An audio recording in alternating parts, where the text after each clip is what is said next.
2 weeks ago. We sat down, talked about all things gaming. You let me talk the entire time, which is, I'm sure, not going to be in any way reciprocated here. And I want to say how much I appreciate you letting me do that. We had a really good time, man. We did. It was 4 hours, and I loved it. Thank you for doing that. Dude, it's a blast talking to you. Like, I don't do them very often, so you can, not to be rude, but, you know, if I show up on a podcast, it means I actually really do, you know, want to talk to somebody because they're just, you know, it is a lot of talking, but yeah, we had a lot of talking to do. I feel like we covered everything. I feel like we could have stopped talking about games for the next 6 months and you and I would have covered 90% of gaming. Like, people could have Bloomberg could have followed us on that podcast and been like, we're good for all the news for the next couple months, man. We had a good time. That was a blast. So if you guys get a chance, check out his channel, Gaming Arcadia. You guys are like full force now on the podcasts. Are you taking it slow? What's the plan? Oh, good question. Yeah, kind of full force on podcasts and other content. There are things rolling out there all the time now. So yeah, it is picking up over at Gaming Arcadia. Thank you for the shout out. Yeah, we had a good time. It was awesome. What about you, Johnny? What have you been playing? What have you been doing? Yeah, I finished Mafia. I wanted to replay a couple sections and stuff, and I've been playing a little bit of Indiana Jones as well. I never actually finished the story in that, so I booted it back up with the texture pack. They also fixed some stuff like the RTX, which was bugged day one for me. Mm-hmm. Made him look completely blonde, which was funny. And yeah, like the hair. You know, I was streaming and people were freaking out, like, why is he blonde? And then I realized it was you got a bunch of hairists on your channel, bunch of blonde hairists. They're all mad that the character was blonde. This is not canon. This is not my indie. Yeah, this is not canon. Anyway, so you played that. What else?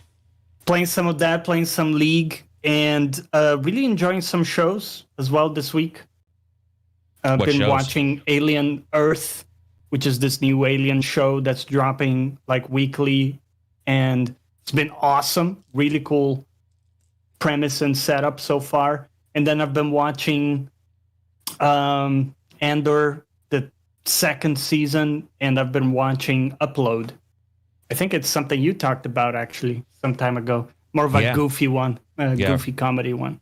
Yeah. But very good at guessing what like the future would be like, you know, uploading people's spirits into digital heavens and stuff like that. Yeah, and I it was funny how jokes. Immediately everything sucked in that digital world, like just instantly. And the 2 gigs, when they only have 2 gigs of traffic, so like they don't have penises and they don't have any money and their food is like cardboard and shit. And like everything about that show is super witty. What about you, Silver? What have you been playing? What have you been doing? I haven't been playing a whole lot of games the past week, really. Really, the last game I played was probably finishing Mafia Old Country. Mafia Old Country? Damn. Yeah. What'd you think of the ending? I felt it was let down a little bit by the ending, to be honest. I mean, the game holds up well. It plays pretty much exactly like the definitive edition of the first Mafia game. Mm-hmm. The shooting works pretty much exactly the same as in that game. The rendition of the Sicilian countryside is really, really beautiful. Really does a lot to create atmosphere. And I think they do a pretty good job of masking how small the map actually is and making it seem a lot bigger than it really is. Right. Which also helps enhance the atmosphere. They use sound really, really well when you're out in the countryside. You hear cowbells, you hear people talking in the smaller towns as you pass through them and whatnot. Like just sort of quiet village life. It does a lot to sort of sell you on the idea that there is life there, even though you don't really see a whole lot of it. So I think they do a lot of... They use tools very effectively to sell you to the illusion that it's a living, breathing world. Stories very, very typical, very standard, very typical archetypes. But they're executed pretty well for the most part. It's only really in the ending I feel like it's sort of let down by the sudden need for a spectacular sort of set piece that I think it really sort of falls apart a little for me. But I really enjoyed the Sicilian dub. even though it was let down by awful subtitles, which the subtitles are basically just listing the game script, and the game script is in a weird mix of English and Italian and Sicilian. Mm-hmm. So when you hear the Sicilian dub, you'll often see like Italian in the subtitles, and it won't necessarily mix with what's being said in Sicilian. So there's often a disconnect there. Like, for instance, in the Sicilian dub, just 80% of the Italian curse words are just minchia, or variations of minchioni or minchia or stuff like that. And so it gets a little it disconnects you from the game. For me, because I know a bit of Italian, so I can understand a bit of what's being said, and when it doesn't correlate with what's being said in the subtitles, then I get disconnected and I get pulled out of it because a lot of my attention is in the subtitles. You raise your hand in outrage, like pinch your fingers. Yeah, and I shout minchia back at the game. Exactly. Yeah, that's the only way to fix it is to shout at it. Yeah. That'll fix that. That'll fix that right away. Yeah, I mean, I read your stuff. I found to be incredible, especially Cesare. I thought was really, really effective. Yeah, I like the Don a lot. He had a lot of presence. Yeah, the Don's also pretty good, but I actually in the Italian, I really liked of the Dons. I preferred Spadato, who's really, really sinister. True. Yeah, he was. Like his Sicilian voice actor is really, really sinister. Really, really good. Yeah, I love Potato too. He was good. So moving on from that, I have no clue what the fuck you guys are talking about because I haven't got that far to even really know the names of half of these guys. I will say that overall, I think we all expected, unless you had, siloed yourself off from all information across the world, most people knew what Mafia was offering. That's why I asked about the ending, because that seems to be the major, thing that sort of hits. But and I think gameplay-wise, it was also a bit of a letdown without revealing anything. It was a little bit of a good parallel is Mary Jane in Spider-Man. That kind of gives you an image of what it was like. Gotcha. But talking about the ending for a second, I think the one thing about the ending too is that technically, it's that type of story. So I don't, don't. I mean, that people expect. Hang on one second. I'm just trying to get something out because I don't want to forget what I'm saying. I was just going to say, so if you're thinking about getting it or whatever, just be aware of the kind of story and be aware that this isn't like a Mass Effect thing. This is sort of like the entire setup is, I would say, like this. You shouldn't be too surprised. What were you going to say now, Johnny? Yeah, sorry. I thought you were done. I was just going to echo pretty much that. I mean, it's going to be a tragic story, right? Like Mafia stories are, right, Silver? I mean, they're pretty much... Yeah, I mean, gangster stories are like going back to like Public Enemy in the 1930s are always a rise and fall stories. It's going to be some type of tragedy. So, yeah. Just trying to think. Now that we're talking about tragic stories, I'm trying to think of like some of the most tragic stories in video games. What bothers me about the ending, though, isn't really the tragedy of it. It's just that because most of the game is really quite intimate and quite small scale, and sort of just intimate, and then that kind of disconnects in the ending because of the need to make it spectacular and make it hugely sort of cinematic, a hugely cinematic backdrop or whatever. Bombastic, exactly. And that I didn't feel like really struck with the tone of the game. Gotcha. That felt overly excessive to me. And then the other one I wanted to talk about was, did you guys see the reviews for Delta Metal Gear? Yeah. I don't know what I expected. I think, that I clicked away from our picture. I think that I expected, in general, slightly higher scores than what it got. Only because, I guess I would say just because of, it seemed like it had its things going on only in the last 2 or 3 weeks. Has there been some issues? It's still at 85, 86% on meta, which is great, I think, is great. But in the current dogmatic way reviews are done, 86 is like, it's like terrible. Asa, are you like a Metal Gear fan? Are you somebody who's going to go and play this? I mean, I think you and I talked. I think it was one you liked. Is that right?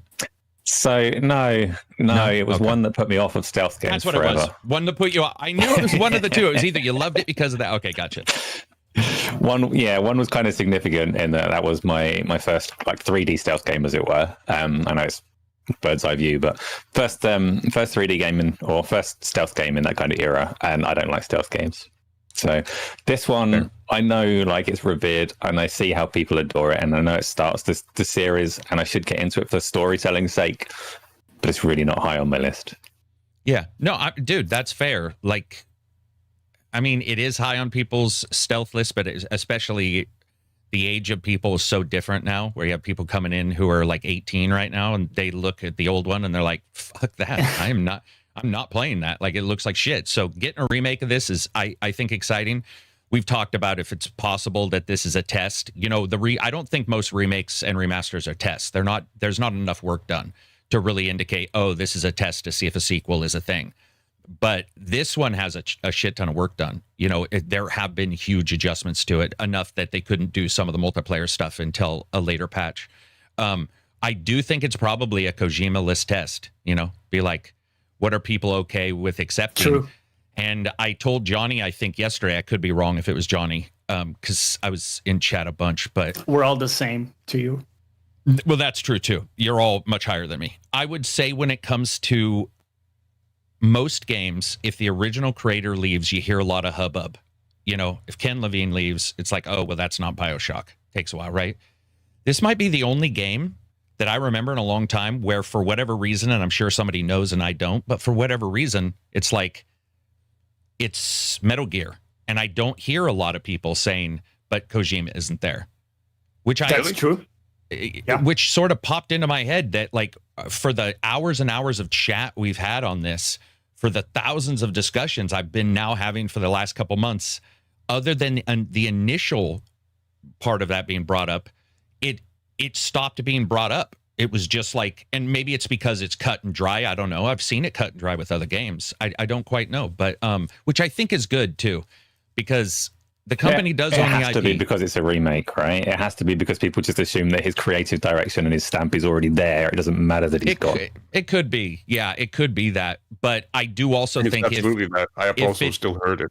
Yeah, I haven't at all. I mean, it's not even in SEO when I look it up. Like, so people aren't even doing threads on it anymore. So what I'm saying is, like, what I think is this is good, because if the conversation doesn't happen now, then if they do decide to do, you know, if they do decide to go forward with this, there'll be less of that turmoil here, which we don't even, I mean, I was looking at reviews today. Nobody even mentioned that it was Kojima's game, which I found really interesting when I was watching reviews and reading reviews, and everybody was just like, yeah, so Metal Gear. And I was like, oh, wow, they're not really even, you know, discussing that, which is a positive, because, again, he didn't get the IP. And I think that if he didn't, which it sounds like he tried, there were some rumors that he was trying to get it. He didn't. If they want to move forward, I do believe this one feels like one of the only, like, old remakes that feels like they were trying to see, where, you know, you might get a Darksiders occasionally, you know, in the past, where you're like, this last new Darksiders they just announced is probably for sure a thing. But yeah, it's, I don't know. Oh, somebody just, Vapor says they already did a Metal Gear without Kojima. It's called Metal Gear Survive. Yeah. Oof. The less said, the better. We don't talk about that one. But 86%. So not bad. There were some issues people brought up about it that you know, maybe are just the old game coming through, you know, which I think is also completely acceptable. That kind of stuff. Some of that stuff's going to feel like a little ancient. So who here watched Gamescom besides me? Asa did, me, Johnny, and Silver. You haven't got a chance, right? I've seen trailers out of it here and there, but I didn't watch Gamescom. Trust me, that's all that matters. Legitimately all that matters. So if anybody has a game, what we'll do is let's talk about before, I don't want to do a list of all of them. That's ridiculous, because we'll be like, yeah, that's another samurai game, because there's 8,000 fucking samurai games right now. But what we can do is, if anything caught your like, you know, your eye or whatever, sort of surprised you or made you excited about it, we'll start there, and then we can go to the tertiary and all the way down for any others that did. For mine, I mean, there was a lot of stuff that I thought was pretty blah in that show, which is fine because not every show needs 50,000 bangers. You know what I mean? Sometimes you can be like, okay, what, which one should I care about and stuff like that. But what I found to be interesting was probably the new Warhammer stuff.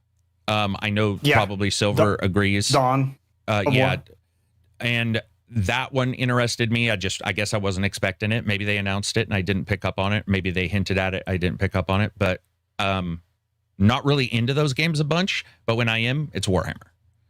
Like, I don't know what that means, whether that's just because I'm a Warhammer stan or all the other RTSs are bad. But that would probably be my sort of game of the show or interest of the show. Silksong interests me, but more just because, man, I can't wait to not ever hear about that game again.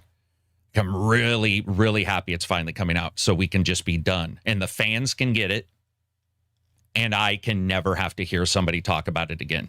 And it's the same way I've felt about the Starfields. I'm going to feel that way about Star Citizen and stuff like that. So that was mine. What about your Asa? Like, was there any trailer that caught your attention, new or old? Doesn't have to be a new one. So the games that were there, the ones that kind of caught my attention were fairly predictable. Ninja Gaiden 4. I can't remember if that was in opening night live or if it was afterwards, but it looks like it's actually shaping up really nicely. Onimusha as well. So I'm going with a theme of ninjas hitting things with swords at the moment. And actually, I'm really curious about the Call of Duty co-op campaign. I didn't like the Call of Duty showing.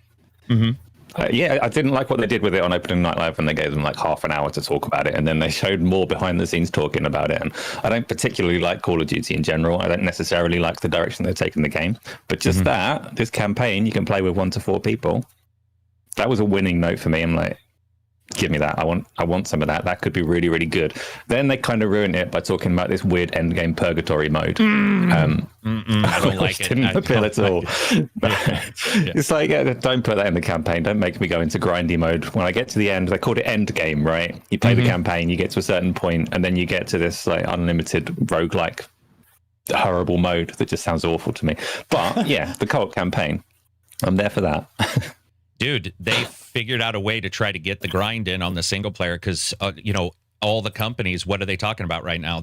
You're not hearing sales as much, but you are hearing like interaction with the game. People still playing it.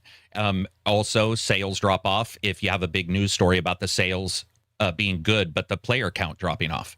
We see it where even developers on Steam are like, I wish people would quit talking about a game dropping off because it's supposed to drop off. It's a single player game. But what happens is, weirdly enough, humans go, it must be bad. There isn't a continual sale at this exact level. So you're right. Yeah, but the purgatory thing, dude, the overlap of multiplayer and single player stuff, just, I don't know. It's ballsy. I mean, I'll give them that. It's ballsy, but yeah, good choice. What about you, Silver? Did I steal your thunder with No, you didn't. Okay, good. I mean, it was a surprise to see Dawn of War 4, and on the other hand, it kind of wasn't because it's coming in the aftermath of the remaster that just released. It has been fairly successful. You're right. Yeah, you're right. So that feels a little bit to me like a lead-in, even if that's just more than likely it's probably just coincidence. I think, to be quite honest, but it feels like a lead-in where that announcement suddenly feels pretty natural. But it looks, I mean, it's not Relic doing it, but I mean, they made Iron Harvest before, and Iron Harvest was a pretty decent real-time strategy game. I feel like, so it looks very faithful to Dawn of War, the original, and yeah, it looks very, very promising. It is weird though that like Chaos isn't a starting faction, due to Chaos's popularity, and that we have Adeptus Mechanicus as a starting faction, as one of the 4 starting factions. But it's also interesting to me because that's not something that we've seen a lot of. So the fact that they're doing something different sort of inherently intrigues me. But definitely I do miss a faction like the Eldar or others in there. But I mean, those could potentially arrive with DLC, but we'll see. or will for sure, right? I mean, are they like, did the last game plumb all the deal? I mean, did it plumb the depths of races? It started with like 4 factions, and then came the first expansion pack, which included like Imperial Guard, and then came the Dark Crusade, which included the others like Necrons and Tau and stuff. Okay, all right. What was that? What was another one then? That any other ones? No, not that I remember. Okay. Off the top of my head. No worries. I don't think this one was really that kind of event anyway. Like I wouldn't be surprised if he didn't. What about you, Johnny? Yeah, a couple of things about the ones you mentioned. So Dawn of War, I thought looked really striking. I love the graphics and the idea of having the Supermarines in there as units. That looked super cool because I loved Supermarine Space Marine. Space Marine, yeah. So the idea of controlling those is awesome, and I would be super down to play that. Call of Duty, I thought was really interesting because of some of the weird stuff, like unexplained stuff. You know, you don't know if Aliens, it's real, not what's happening. Yeah, real, what's not happening. real. Yeah, I actually like that, and plus I love that actor too. So always cool to see him in something video game wise. But I think like in terms of surprise that we didn't know about, because a lot of stuff we knew about, you know, Fallout, we know it's coming out, Indiana Jones DLC, we knew it's coming. But I really got curious about Zero Parades, which is the next game by the studio that did Disco Elysium. They did say they changed, you know, composition of studios. So it's not the same people, but something in the vein of Disco Elysium, but with a different setting speaks to me, because what I didn't like really was the setting actually, and the heavy focus on like history, which I'm not that into. So something a bit more, well, I guess less grounded and a bit more, whether it's sci-fi, a bit unclear. You know, the trailer was quite vague, but it did look a little bit more up my alley, and I would love to check that out. With the Disco Elysium successor or whatever, you know, they did say it is, we know that the different people, different studios have popped up. It feels to me like they were also, because of the flashes of concept art, which is super rare in a trailer, like if ever, it feels to me like they wanted to get their date out before anybody else did, because there are other groups that are trying to like, we're truly the Disco Elysium, you know, like creators or whatever. There's been all the issues with the publisher and just all the suing and the back and forth between these guys. And so in a weird way, that's what it felt to me, was it was like they were getting out ahead of the game. They got a guy leaping, which we saw in Disco. They showed like one other thing, and then it was just concept art. And to me, I'm fine with that. But it definitely felt like we want to get out ahead of, you know, almost like an announcement of an announcement. Very early, like, hey, we're working on this. We're first. You know, it's us. We got in there with Jeff, and we got it done. With Call of Duty, I do want to point out, the aliens, not aliens, real, not real. That kind of stuff is great, because I was telling you in the chat, it really does. I've always felt that Black Ops is a little bit the Black Mirror version of Call of Duty. That's sort of the way they've done it. And I was less interested when it started, and now I've started to really enjoy the oddity that goes on there. So I'm pretty excited for that. People are bringing up the other one. I don't know if you saw this, Silver. If you haven't got a chance, the trucking game, where you like the trucking career game. Road Kings or something to that effect. Or let me look and see if I can find. Somebody wrote it down there. Or did you know? It's Road King or Road Kings, yeah. Yeah, it's Road King or Road Kings. Holy crap, that looked awesome, man. Now, looked awesome doesn't mean anything. You know, those kind of games are you have to pull them off. But that one also exciting. Getting American and European truck simulator on a PS5. It's Tornadoes. Xbox Series X. Oh yeah, they're coming to console. Yeah, dude, that's awesome. And then also Toxic Commando, which apparently, from what I saw, had nothing to do with Toxic Commando at all. But it was them, and they have. You know, Joseph has done a great job, sort of solidifying. He's the co-op guy. He's the guy who just sort of a way out and stuff like that. It's like, that's his thing. Saber has sort of been like, well, the 4-person shooter, it's our thing. We do it well.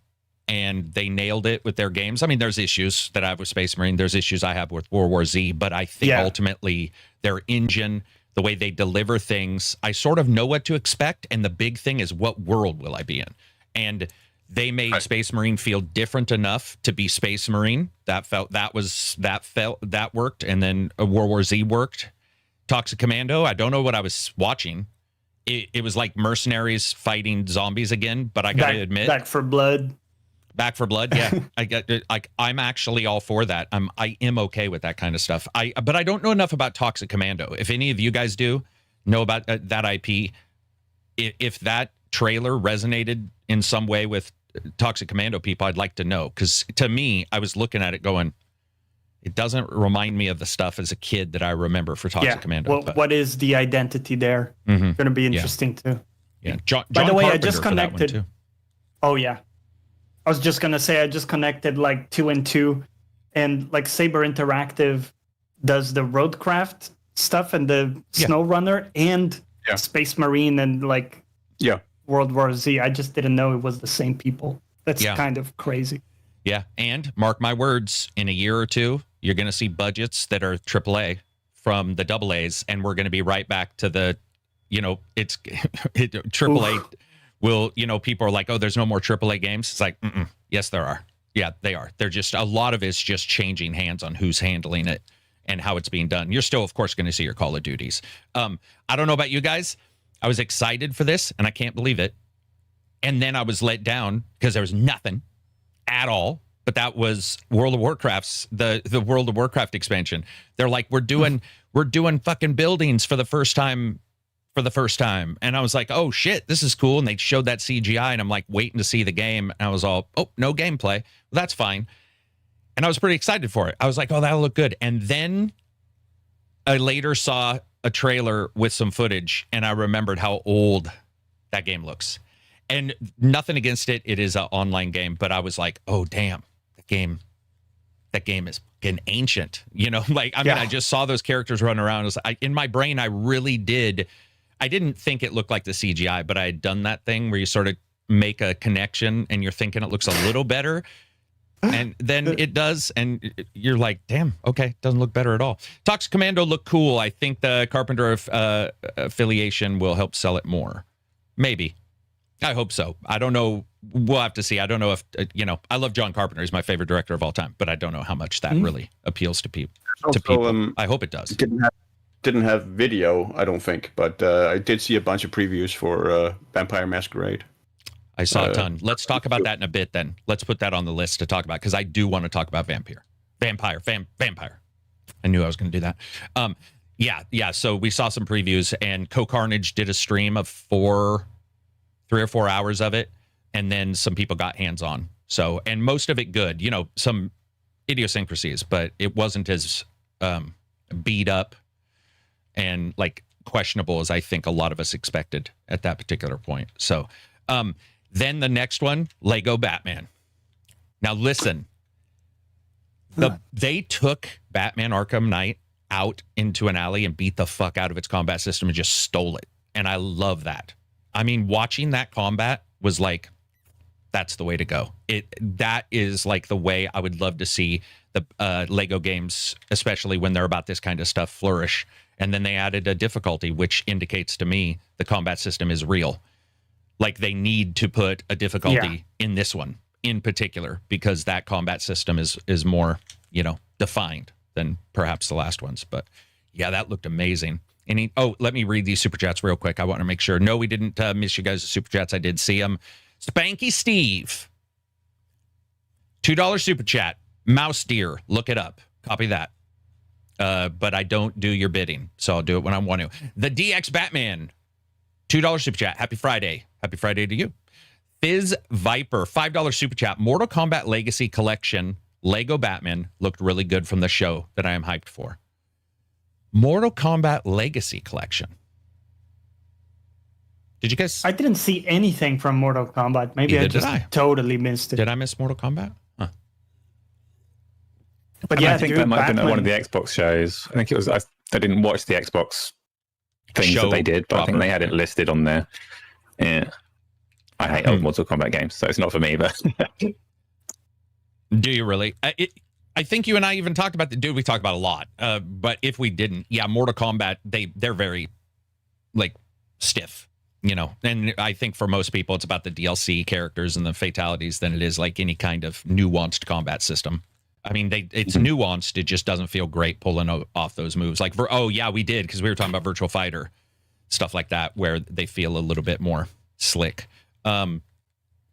Let's see. I'm especially hyped for Blood of the Dawnwalker by former CDPR devs. I don't know that one. I don't think that was shown at this show, though. Right? Not this show. Yeah. But it's been around. Let's see. Always great to see all three of you and awesome with Asa this week. Have a good Friday. That's from Venister. Toxic Mando. Let's see. Same, but that's due to the gameplay mostly. Lego Batman looks like a Lego Fight Arkham game, so I'm interested. That's Rogerio. Yeah, I would agree with that. I think that's probably the best way to do it. A very smart way to do it. Carnival looks great, too. Those Little Nightmares or Inside kind of style. Yeah, Carnival looks awesome. I don't think it was shown at the show proper, but they showed something at a later show because it popped up, and I did watch the preview event of that, or the footage. That thing looked amazing. Amazing. Do you guys do little...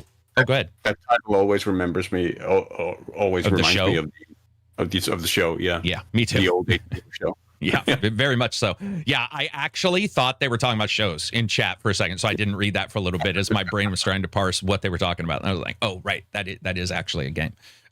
Yeah, very cool. When, back in the day.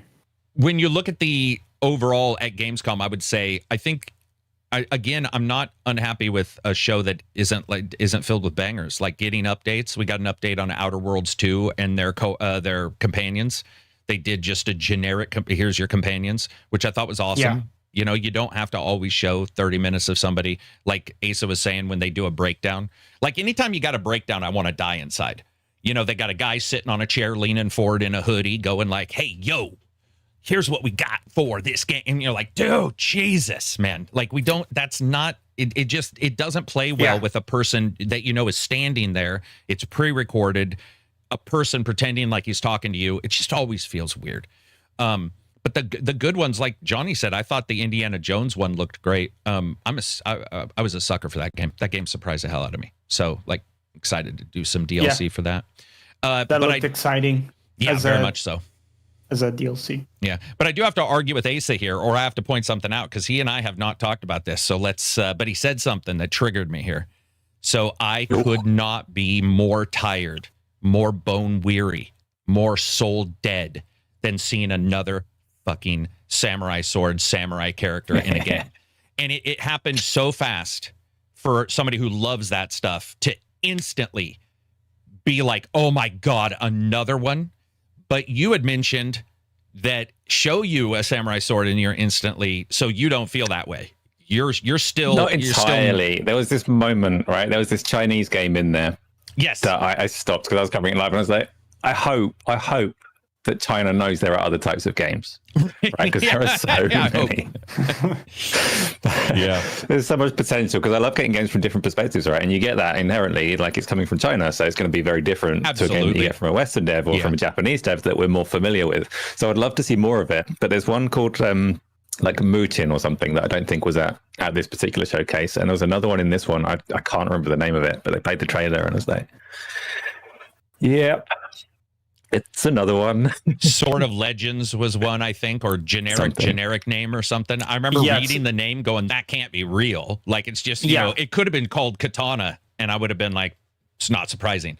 But as somebody who, like, loves that kind of stuff, it definitely is all hitting at once.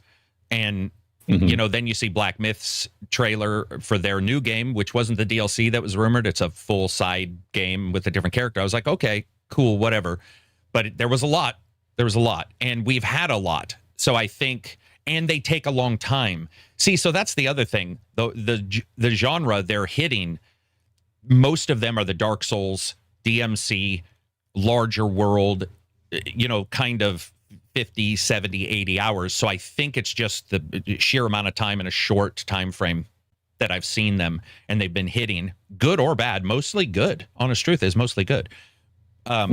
But then you see another event and you're like, I think somebody counted, and it's at 7 or 8 right now. So you're like, oh wow, Damn. that's going to be And then you have shadows behind us and stuff like that, But again, I like it. And the thing is when I say like I'm like, oh my god, I'm so weary, it doesn't mean I won't love the game. Like I'm totally into loving the game. It's just that seeing it is, it's. I mean, we got another Wukong game teased as well, right? I won't. The one I just mentioned, Black Myth Wukong side game. Jean, yeah, okay. That's what I mentioned. Yeah, we got that. Yeah, very excited for that. Mickey DXX, $5 super chat. Hope you guys are doing great. Was happy to see more Onimushu. Well, there you go. Gameplay. And RE9 is looking great and is what I'm excited for. Capcom's on a roll. They are, but I'll tell you, they make shit trailers. Dude, damn. Yeah. Nobody wants to see two women talking on a bed in a Resident Evil game. I mean, you're just sitting there going like, what the fuck? That was the whole trailer. I know. Yeah. I was watching that with you, and I was just like, hold on a second. Yeah. That was... Would you like some tea and scrumpus? Yeah, I don't know exactly why they do that, because, for whatever reason, they don't want to show the gameplay, which they showed later, which was weird. I think the gameplay looks great. Yeah, I think the gameplay looks great. I would have much rather seen a gameplay of it, but still, small quibbles. I mean, overall, Capcom's got it nailed. They sort of know what they're doing across the board. Right? Yeah, and it's in the bucket of games where you probably already know if you're interested or not, just That's like true. Outer Worlds 2 or Ghost of Yotei. I don't think they need to sell it at this point. It's either, you know what the game is pretty much, right? Yeah. And somebody else just mentioned the other one that was, I don't even know what it was Silent Hill F's trailer. Sorry. Yeah.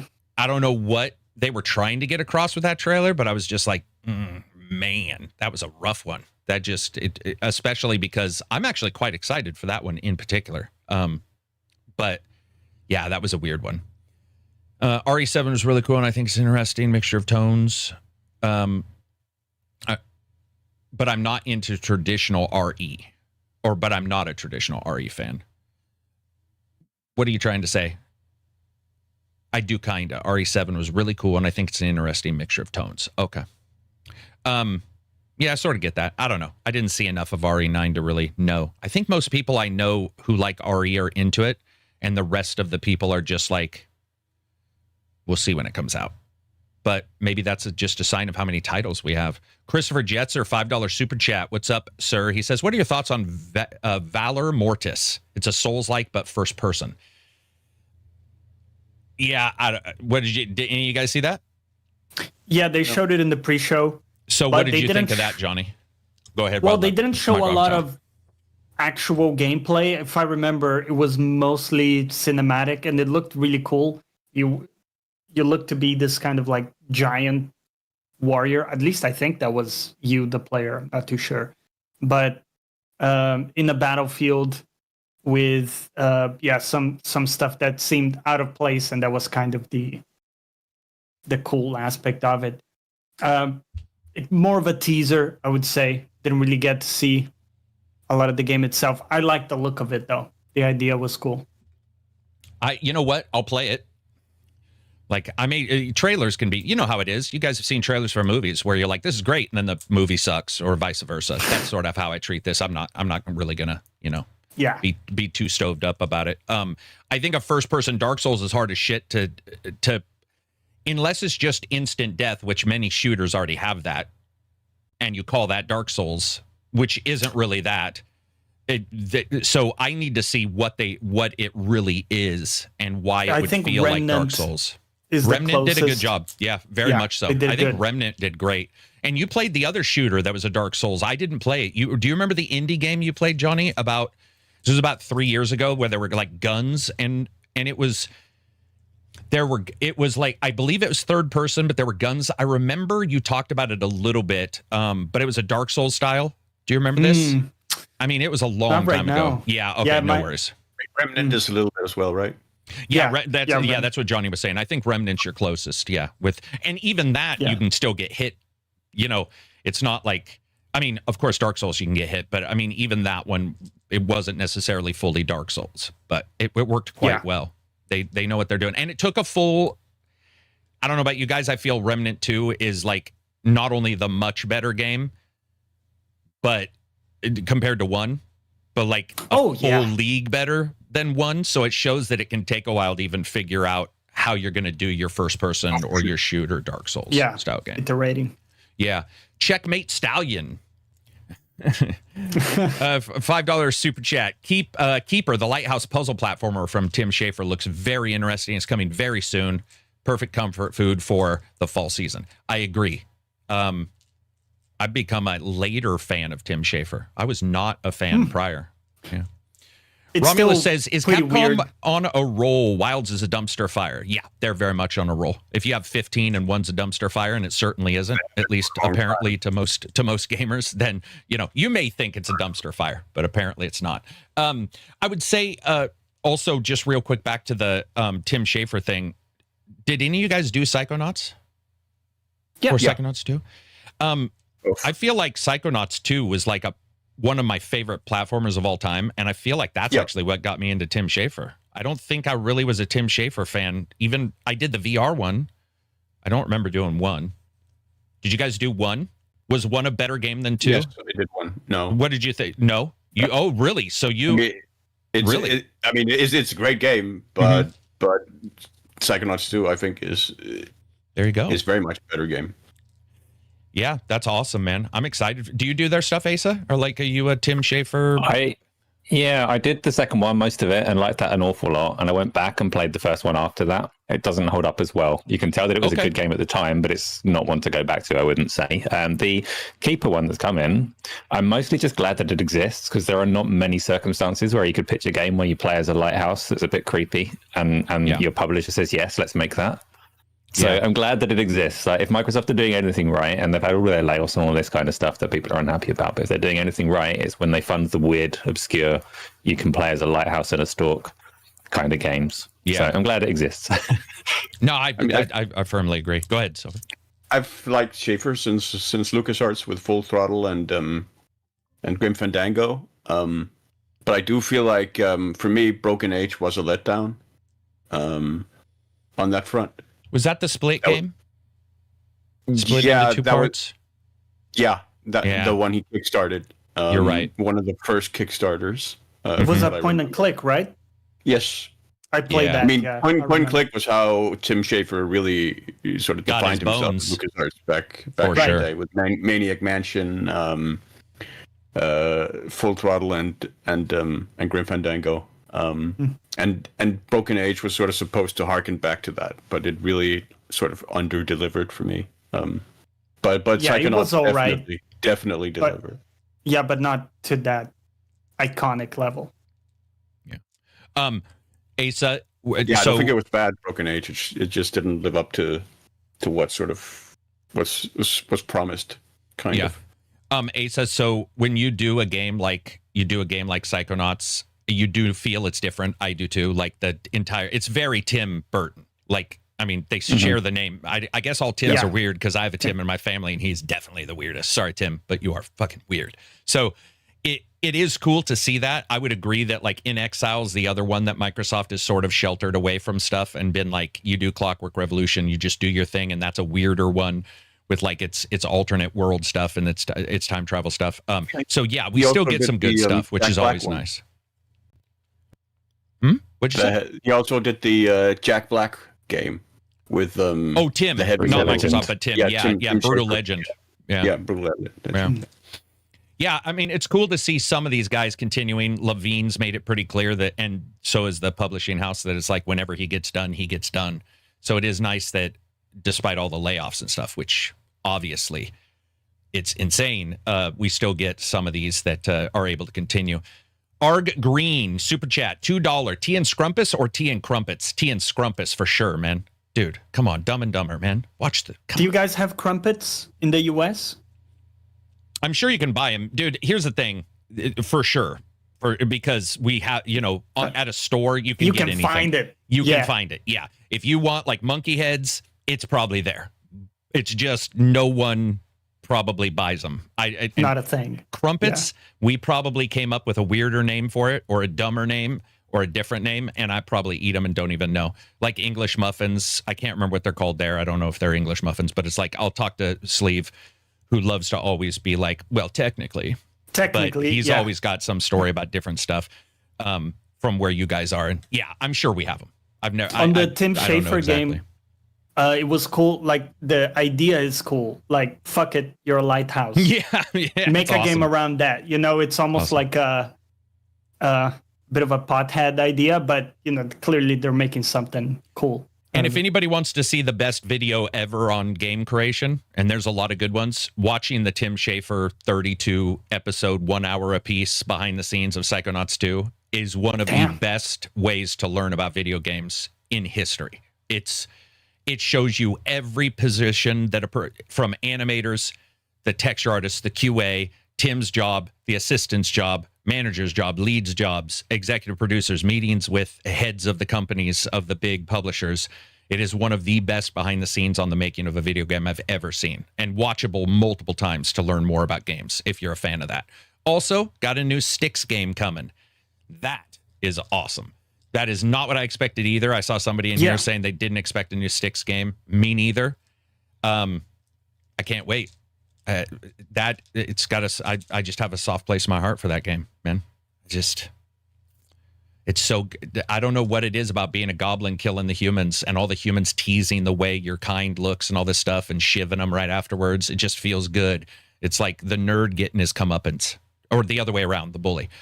Yeah, I absolutely adored that. Tony says, I know that guy up in the top right with his cool thinking pose to make him look sophisticated. Is that one of your guys? Yes. By the way, it. I am Tony. I'm sophisticated and I'm shit. Thank you, Tony. Yeah. Well, you can be both. I mean, you know, I'm just saying. What are you really drinking wine over there?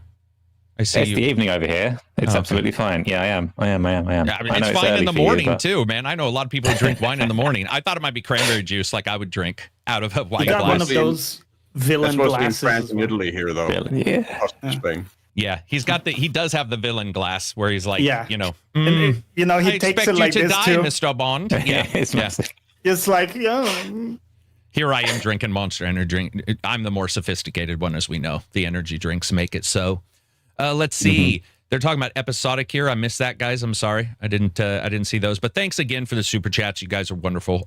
Also, if you get a chance, I did Kronos, which I want to talk about here now because that was also shown. But I did a Kronos video and then a new video this morning, which was top September games. And it's the biggest list ever. It was at 20. I think it was at 32, and I cut it down to like 19 or 20. And I cut it down on Monday or prior to Gamescom. Those? Like, no, these are September games. These are. I mean, I may have played some as demo, but these are coming. Some have demos. Yeah. If they have a demo, I'll play them. It's unless there's some weird reason. But it was the biggest month, and there's a ton of strong contenders on there for like really, really good games. It was crazy to do them. And I mean, I'm not talking about like Fireman Simulator Ignite, which I'm telling you straight up is going to be awesome. Fuck off anybody. Yeah, that was on the list. Borderlands. Yeah. You know, I know somebody got mad because Silk Song wasn't on there. Just be aware this video and everything was recorded prior to Silk Song. We didn't know yet the date. Yeah. Because there wasn't anybody up in arms. Actually, I do want to point out, everybody in chat was actually in the comments were like, you know, were you defensive about it when you saw it in the show? You're like, God damn it. It wasn't in the video. No, I knew.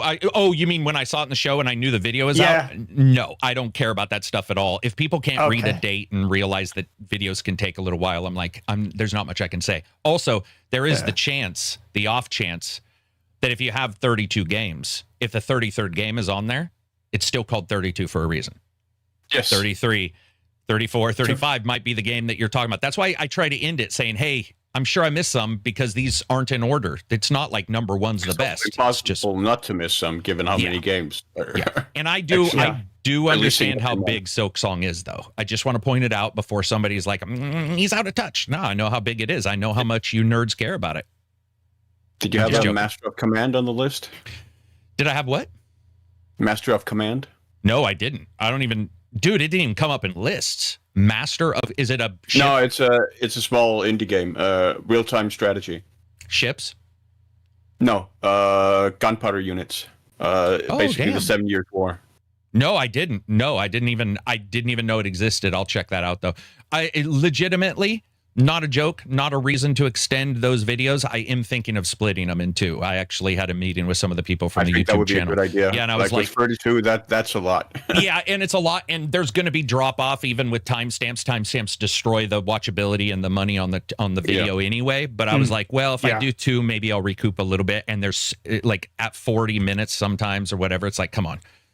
I don't want to hear me for longer than 5 minutes, let alone some poor sap. It's like, like I always say, if you want to watch a video and you hate me, just put subtitles on and turn down the voice. You'll still get me a view and you won't have to listen to my annoying ass voice.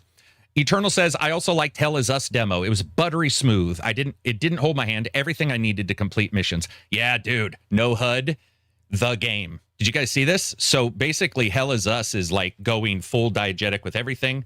They're going full onto the sounds telling you when a NPC tells you to go somewhere, they don't just say go to Joe. The developers have made it clear that they want to say like go to Joe who's near the tree over here. I like that because it'd be weird if somebody said go to Hardee's and you live in a town with 7 Hardee's. You'd be like, you're gonna have to give me a little bit more than that, Jesus. So I'm actually really excited for Hell Is Us, even from just an experimental standpoint, because there are not a ton of games that try to actually do no HUD and then also give you the data. A lot of them try to treat it like no HUD, the Dark Souls version, where it's like there's no HUD and we're not going to give you any data. It's added difficulty to even navigating the basic missions and stuff. Yeah, very excited for that. We are so spoiled this year with so many good games. It's one of the best in gaming. Yeah. I mean, every year. I feel like, yeah, right. Like because if all 4 of us like a different genre, then there's a chance that we're all gonna, have that best game. Which again is another reason why the Game Awards needs to make sure that racing has its own category. Just saying. Hey, CG, any thoughts? Again, the sheer volume of games today just makes it impossible for there not to be a constant deluge of amazing games. Yeah. Alex says, hey, ACG, any thoughts on EA confirming major Battlefield 6 changes to movement following the open beta, including bunny hopping and jump shots? So I haven't seen that. I think that's probably a plus. Probably. I didn't have a ton of problems with the bunny hopping and jump shots. I had 3 problems with Battlefield 6, straight up. It felt like COD in the TTK. It was really short. You could kill people from miles away with any gun, which was fun, but it meant that the strategy didn't really play out too well. And the debris, which I love, the destruction I love, didn't really play out strategically at all, or much less often. Also, the maps were really small. And maybe that's why I felt like I was reaching out. But it was pretty ridiculous. Or you'd spawn, and because the map is so small, you would see what looked like 30 sun flares on the ridge, and it was all snipers on your spawn point, which was, I have a video of me spawning in. It's like opening your eyes like a newborn and just 70 hunters up on the tip of the ridge, and you're like, oh my God. And no light, all you hear is like headshot, and I have no clue if it gave all 40 of them the headshot point or what, but it was ridiculous. So hoping that turns around. Gamescom first day, that's sort of what we got from that. I think the event went well. I also want to shout out the presenter, and I'm sorry guys, I don't have it in front of me. The female presenter who was co-host to Jeff, fantastic job. Really a breath of fresh air to see. The one thing about you guys got to realize, this is sort of bothersome to me, and it's nothing personal, but currently every major event is hosted by Jeff. Psychologically, to a developer that's already making decisions subconsciously to them, what game do we think Jeff would want to show on a trailer? What game do we think this person who is in charge of everything, whether you like it or not, whether you agree with me or not, whatever. But in any other industry, you normally wouldn't have the same person handling every single event. You just wouldn't. So seeing somebody else up there, even for a moment, who did a spectacular job, by the way, and nothing against Jeff, because he did a really good job at this event. I just think that psychologically, when you know the filter point is a person, and that's for every event throughout the year, That's a lot. That's a lot for a person creating something. That's like the back in the day when you'd hear movie directors talking about Siskel and Ebert being the filter. And you'd be, the filter for if people were even going to look at something, it was this very small filter. It's the same reason why I say watch other people's reviews. You do not want me being the filter. You don't ever want one person being the filter for anything. So hats off to them for doing it. They did it at the last event too with, can't remember her, Lucy James. Yeah, she did the last event. Yeah. And this event, I'm sorry, I don't remember the person's name, but she did a phenomenal She also has a job. really tricky name. I think it might be Nordic. She was calling herself Shocks, but it's spelled a little funny. Shocks. Yeah, it's like with a J. Yeah. So is it Nordic? Because when she walked up on stage, she dwarfed Jeff. Yeah, like. And I was like, so I don't know if you were watching. No, you weren't. We were in a stream. We were all watching it. And I, for a second, just a brief second, thought it was one of the WWE wrestlers. Or like because she was so tall. Viking maiden from a show. Yeah. That's awesome. Great, man. That's great. Yeah. That's cool. They say, cool. SJOKZ. And then somebody says she's also of Belgian descent. So yeah, she did a great job, man. I love to see that kind of stuff. And by the way, she also does some League of Legends stuff. Okay, well, scratch everything I said.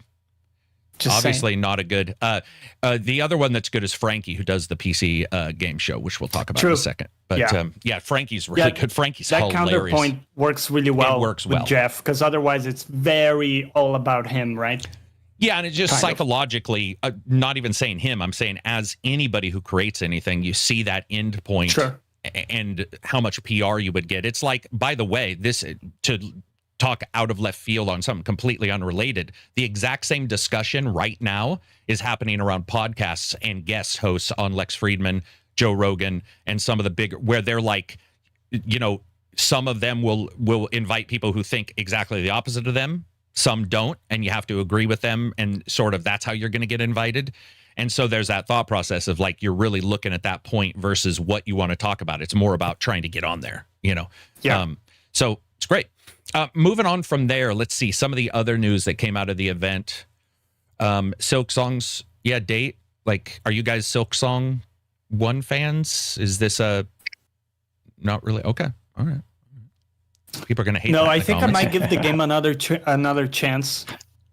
Because I really, like I told you, I feel like people experienced a different thing than I did. Oh, yeah, that was Silksong you were talking about yesterday, wasn't it? Yeah, it might just have been a different point in my journey where I couldn't appreciate it. So I will give it another chance, on the Steam Deck. It's a good couch game. Yeah. I mean, I liked Hollow Knight, but I didn't really fall in love with it. And I'm not super hyped for the sequel, but I probably will get around to playing it at some point. I will definitely, I'll get around to it. What about you, Asa? I won't get around to it. I like the look of Metroid, and I like the look of Castlevania, and I don't like Metroidvanias. And I tried Hollow Knight, and I was like, no, I don't like Metroidvanias. Doesn't do it for me. I'm iffy on platformers as a whole. Sometimes I'll play one like Ori, those games, and I'm just like, I couldn't be more in love right now than ever.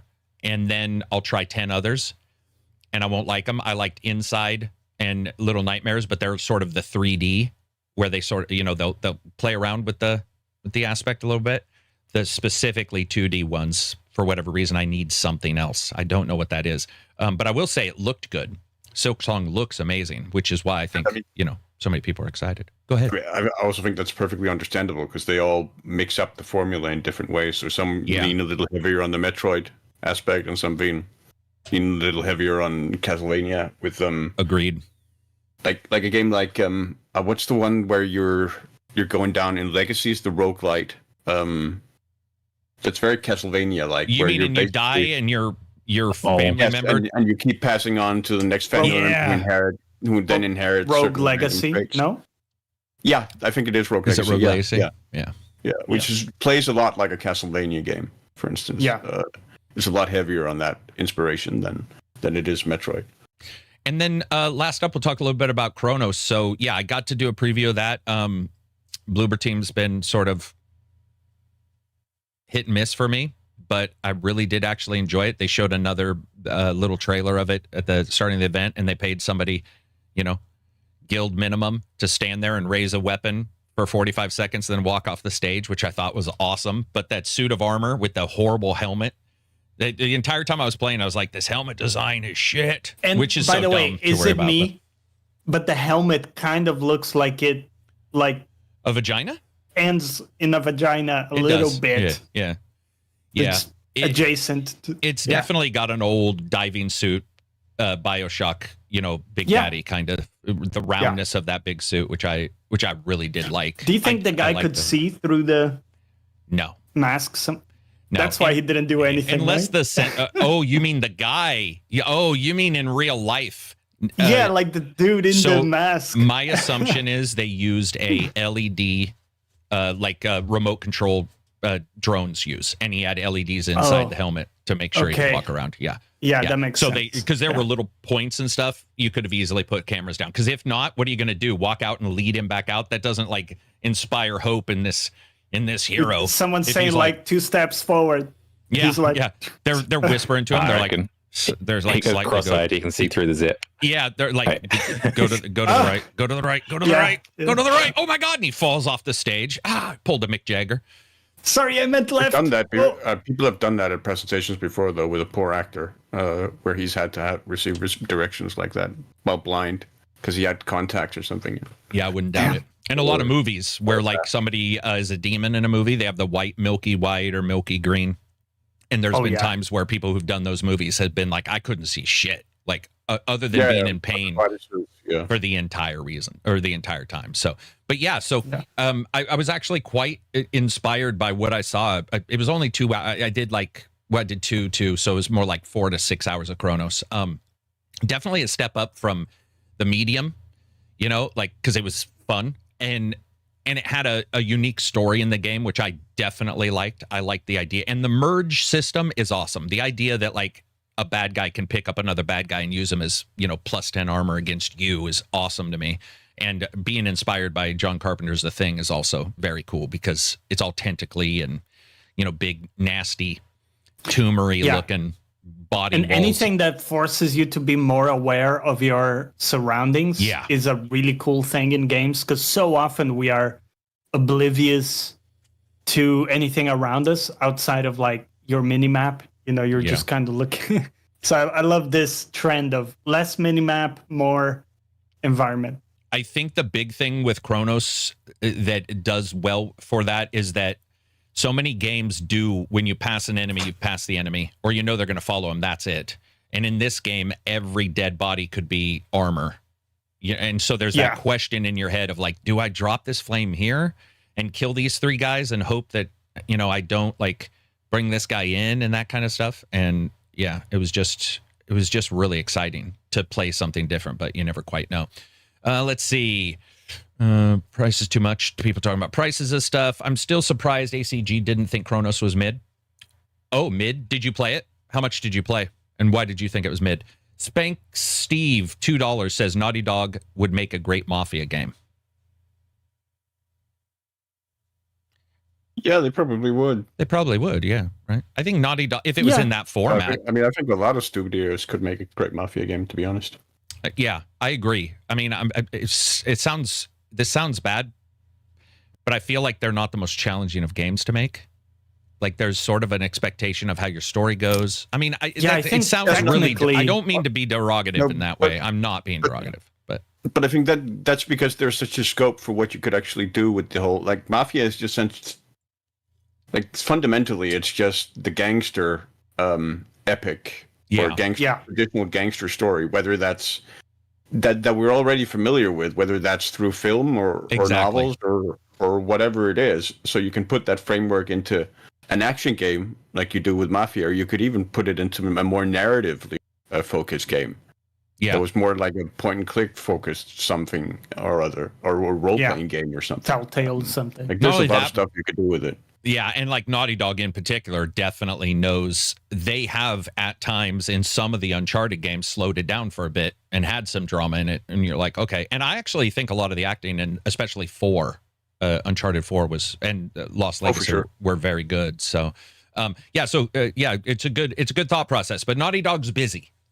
Naughty Dog's got their own list of stuff. They let other people make some games. Alex says, ACG, there's great positive talk of the Rogue Ally. Yeah, cool. You can only do so much, so it's difficult to set your Mafia game apart. That's a little bit true, too. If you completely adjust, like, the idea of whatever your Mafia game is, people are going to be like, this doesn't feel like a Mafia game.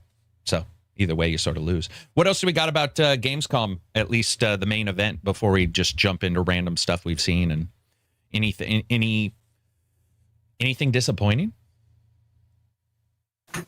Anything like pop up? I was disappointed that we didn't get anything from Total War and Creative Assembly, really. God damn, we didn't. Would this be their time? Looking at the amount of time? Considering that, like, they've been doing a lot of stuff for their 25th anniversary. Like, yeah, I think this would be the time to, like, show us what they're working on. If they are working on. Presumably, they are working on something. So making an announcement there and showing us that at their 25th anniversary as part of that celebration, I feel like would be completely natural. Now, whether they'll do that later this year, right? Because they have a bunch of celebration stuff still planned for the fall, so maybe they'll do it then. I don't know, but I certainly found it disappointing that we didn't hear anything at Gamescom. Let's see. Yeah, I would say if anything's disappointing, it wouldn't be what I saw other than the weird trailers. It would be what I didn't see. I would have liked to have seen another Clockwork Revolution trailer. If that was in the Xbox trailer, feel free to correct me.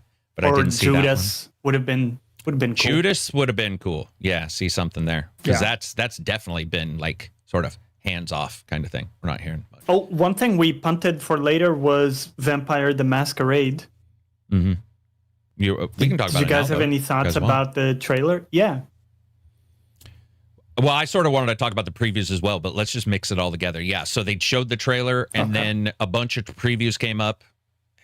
Overall, it seemed like better than I guess I expected. Some people seem to like it. There were a couple people who were like, after 2 hours, they didn't quite know. I'm just happy the game's coming out, because that game got Dead Island 2'd really bad. Like, what? 2 or 3 developers reset a couple times. They did announce, unfortunately, there's a season pass for 2 clans. I don't know if you guys saw that. Yeah. One of them being my favorite clan. That's what by the way, that is where I was going with this. Is I was originally going, I don't care about those clans. I don't even know them. And I, like, as a huge RPG, original vampire, mage, werewolf, I didn't even remember. I saw one and I did know it, but there was another one I don't remember seeing. So which one, do you know the name of the one that you really like? La Sombra is the one I really like. The sort of shadowy puppeteers. All right. Well, that's too bad. Yeah, that's too bad. Yeah, the idea of doing an entire clan seems really weird for your premium edition or whatever. That's true stuff that you're locking behind it. Like, that's not like early access. That's and gameplay. Like, some of the previews I read were in the vein of this should be in the original game. Yeah, in the full game. Asa, did you play the first one? That's an old game, so if you didn't. No, I don't know it well, and I saw people complaining about the locked off factions. Are they like available day one but locked off unless you pay more, or are they coming later? They're available day one. Yeah. Nasty work. It's very nasty. Like, that's like that. There is no real excuse for that whatsoever. It just, and because those are true gameplay adjusters as clans. Because clans if you haven't played it. In Vampire, you have the clans are really everything, because it's entirely your social dynamic. It's many times a lot of the way you talk, the way you do things, especially in the old game. We don't know how much that's replicated here, but it looks to be. So the idea that, like he said, the shadowy puppet masters or whatever, it does remove, the narrative device throughout the game if somebody doesn't have it. Especially because the La Sombra are like the leaders of the Sabbat, which are the ones who are opposed to the Camarilla, who are the ones who enforce the whole Masquerade thing. So the Sabbat, like, with the La Sombra, don't believe in the Masquerade. They don't believe in hiding from mortals and that whole thing. So they're kind of opposed to that whole thing for the most part. Which is 90% of the game. and 90% of your actions is whether you hide stuff or not, and how much you embrace. Yeah, I don't know. I saw some of the combat. It looked about what I expected. I played the original pre the fan launch, and it wasn't the greatest game in the world. It had a lot of heart, a lot of ideas. Yeah, very insanely buggy release. Yeah. It was, broken. it was New Vegas level of bugs, if not worse. And then the fan patches, which came years later, really repaired a lot of it, added some stuff, adjusted some stuff, took some stuff that was cut, put it back in, really improved that game a great deal. I mean, I'm going to give it a chance, but they definitely didn't do themselves any favors, especially for a game that's had this much, and there's always these question marks about where it is. I think your premium edition, there's a lot of stuff you could have done. Just a huge amount you could have done at that point to sort of elevate it. What about you, Asa? Are you going to play it, though? Are you going to play this one, even though you missed the first one? It's too early to say. I don't know. I missed the first one. I don't have the hype that other people have for this one. And I see these weird monetization practices, and it's a little disconcerting, from the off. Give me part of the game. I'm old enough to remember when Dead Rising came out and people were furious that you could buy costumes that were already included on the disc. Mm-hmm. Virtual Fighter did that. I remember downloading a Virtual Fighter skin, and it downloaded 12 KB. That's when I realized it was already on the disc. Little keys. Holy fuck, was I mad. I remember watching the download, and it was like 12 KB done, and I was like, wait a minute, just knowing enough even back then of like clothing for and how much texture size it would be, I was like, oh my God, that's there already. That rip off moment. Yeah, I don't like the idea of that. And I feel like there's stuff they could have put in, to even if it is your early access thing or something like that, which I'm not a fan of, but it does seem to be the way people are moving forward, which is you get 3 days early access. I mean, it's like buying a jacket and then 2 of the buttons are missing, and they're going, you can pay it me really is $10 for the $10 for the no pockets, no buttons. Yeah, you buy a book, 6-7 of the pages and the plot are gone, and you're like, Jesus fucking Christ. Go to a movie and just entire sections are missing. Like, he didn't pay the special premium edition. But we'll have to see. I still am really happy it's headed on its way, getting done, because it has had nothing but bad times, coming together. But I'll rate the game. I won't rate that kind of shit. So do you think there is a silver lining for a game like this that changes hands and has all the turbulence with like all these difficulties and long time? Are there any? There would have been if they didn't do this with the purchases. Yeah, this is a little bit like winning and being, caught for this doping. Is shooting yourself in the foot. It really is, because you have a ton of positive desire and pushback against previews that are bad if you don't do this kind of stuff, where people are like, oh, this person just doesn't understand, blah, blah, blah. But when you have a true monetary thing everybody can point at that is just genuinely disliked in all of gaming. Yeah.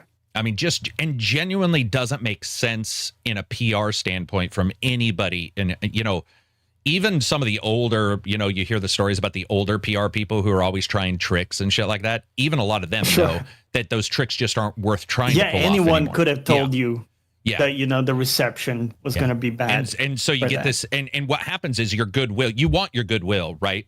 You can be, you can be rough. The game was fucking rough. I mean, the first one. And the reason why people love it is because the core was good. The ideas were good. It did get patched, but the core idea was good. And back then, there wasn't any of this kind of stuff where you couldn't point and say, ignoring all the other stuff, you guys also did this. I think the silver lining would be if these were not included. And then we could just look at it as the game and not get caught up in this kind of discussion. And we're not in a good point in games where you want to do this. There's too many. No. There's too many other good, what do you call it? Counterparts. It's like people just be like, well, I'll just go play a different game. I'll play the older one. I'm sure somebody said it. I'm not saying I'm saying it first, but I'm sure somebody's like, well, I'll just patch the older one and replay that. There's going to be somebody doing that, so yeah. I guess the silver lining is that also I can't wait to hear the making of videos or write-ups, because I'm always interested in how things fell apart, how they got put back together. The original developers who made the first one were fired, which was crazy when you think about it. Right. The main people were removed from the game, and it still got out. I'm always fascinated by when a different team takes a look at a project and then they are now seeing it through a completely new lens in a way, because they're almost a different player's people. lens when you think about it. Yeah. So Yeah, that's a I'm good always point. fascinated in those because, like, in my background, I've had cases like that where I was forced to pick up a project that someone orphaned, and we just had a fresh perspective, and so we Right. found a solution that they didn't. So I always wonder, is there something, maybe, happy accident that can happen where they picked this up and they got some fresh new ideas that are now kind of compounding with other people's ideas from before. But I think it's a little bit of my romantic, optimistic thinking. I think That's mostly definitely possible. is just a bad thing, isn't it? To have this dev cycle. I think it's hard to generalize. I think it's maybe it is, but that's because it's such a challenge to pick up something that's already established and well known. Yeah. Yeah. So like you take Saber and what they did with Space Marine 2, right, which they picked up from Relic. Yeah. What they really did was they played it safe for the most part, and Yes. staying really true to what defined the original Space Marine, and trying to carry that on and just make it bigger and enhancing it. I feel like how much do you want to try and play it safe and play to that, and how much do you want to try and make it your own or redefine it, right? Yeah. And I don't think there's necessarily a specific answer to that. There's no recipe you can go for, because it's going to depend on the property. It's going to depend on the people making it, and whether they can execute it. Yeah. I mean, that's not a definite either way. Yeah, it's not. Dead Island 2 is a good example of a game that whatever we got is different. I liked what we got. It did well. Overall, it's actually done well now as we look at sales, and it's like, okay, that went through Dam Buster, all this kind of shit. Like, it had all kinds of changes, and you can see that when it changes hands. But I do like the idea that Johnny was saying of, in a weird way, it is like a player being the developer of the game now. If you don't have any touch with it, and for whatever reason one company loses that contract, the new company comes in, what you're seeing, their ideas, you're like, okay, as a player, and maybe you look at it, you're like, dude, they had some good ideas. And that's I like that. I sort of like the idea of going in as a player. I hadn't thought of it that way, but that is for sure. Right. That is for sure what it would feel like. I also want to shout out Supermassive. They showed Directive 8020, their space horror game. I'm a Supermassive fan. Until Dawn, guys. They showed like 12 minutes of footage, and I just want to shout out the idea that they're using 1970s mocap for this thing, because it still looks like dog shit. I don't know what they're doing. I don't know why they're doing it this way, but that's some of the worst mocap I've seen. I mean, their faces are 5 gens old, like Until Dawn level, prior to Until Dawn. So my hope is that's going to see some texture passes and some fixes on the faces, because that was meme worthy right away. However, space horror, I'm sort of high on. My Event Horizon, I like those kind of games. I like Supermassive. I think they do try to like stick within their genre, but tell their own unique stories. And 13 minutes is longer than most of these other people showed their fucking game. It is, so. And the environments looked awesome, man. Like Mass as a Effect-y, sci-fi. almost. Yeah. Yep. Yeah, I'm excited to see it, but damn, that was a rough ass. That is funny. I hadn't noticed it as much, but then after you said it, I think it's because they have these awesome animations when they're walking in their spacesuits on the edge of the ship. And I was mostly looking around, not so much at them. And that all looks good. It's just that when they take their suits off and the guy's like, what the fuck? I mean, it's like 10 steps below everything else. And it is a game about that, right? The reason why I'm pointing this out isn't because I'm just trying to point things out. It's because the entire game is about that kind of thing. The acting, the up close, the face, the terror, horror, all that kind of stuff, seeing those characters. And when you see Until Dawn and you see this and you're like, there's a lot of times Until Dawn still looks better. And I feel I feel like Supermassive has had this issue continually, where it feels like they're still using ups and downs.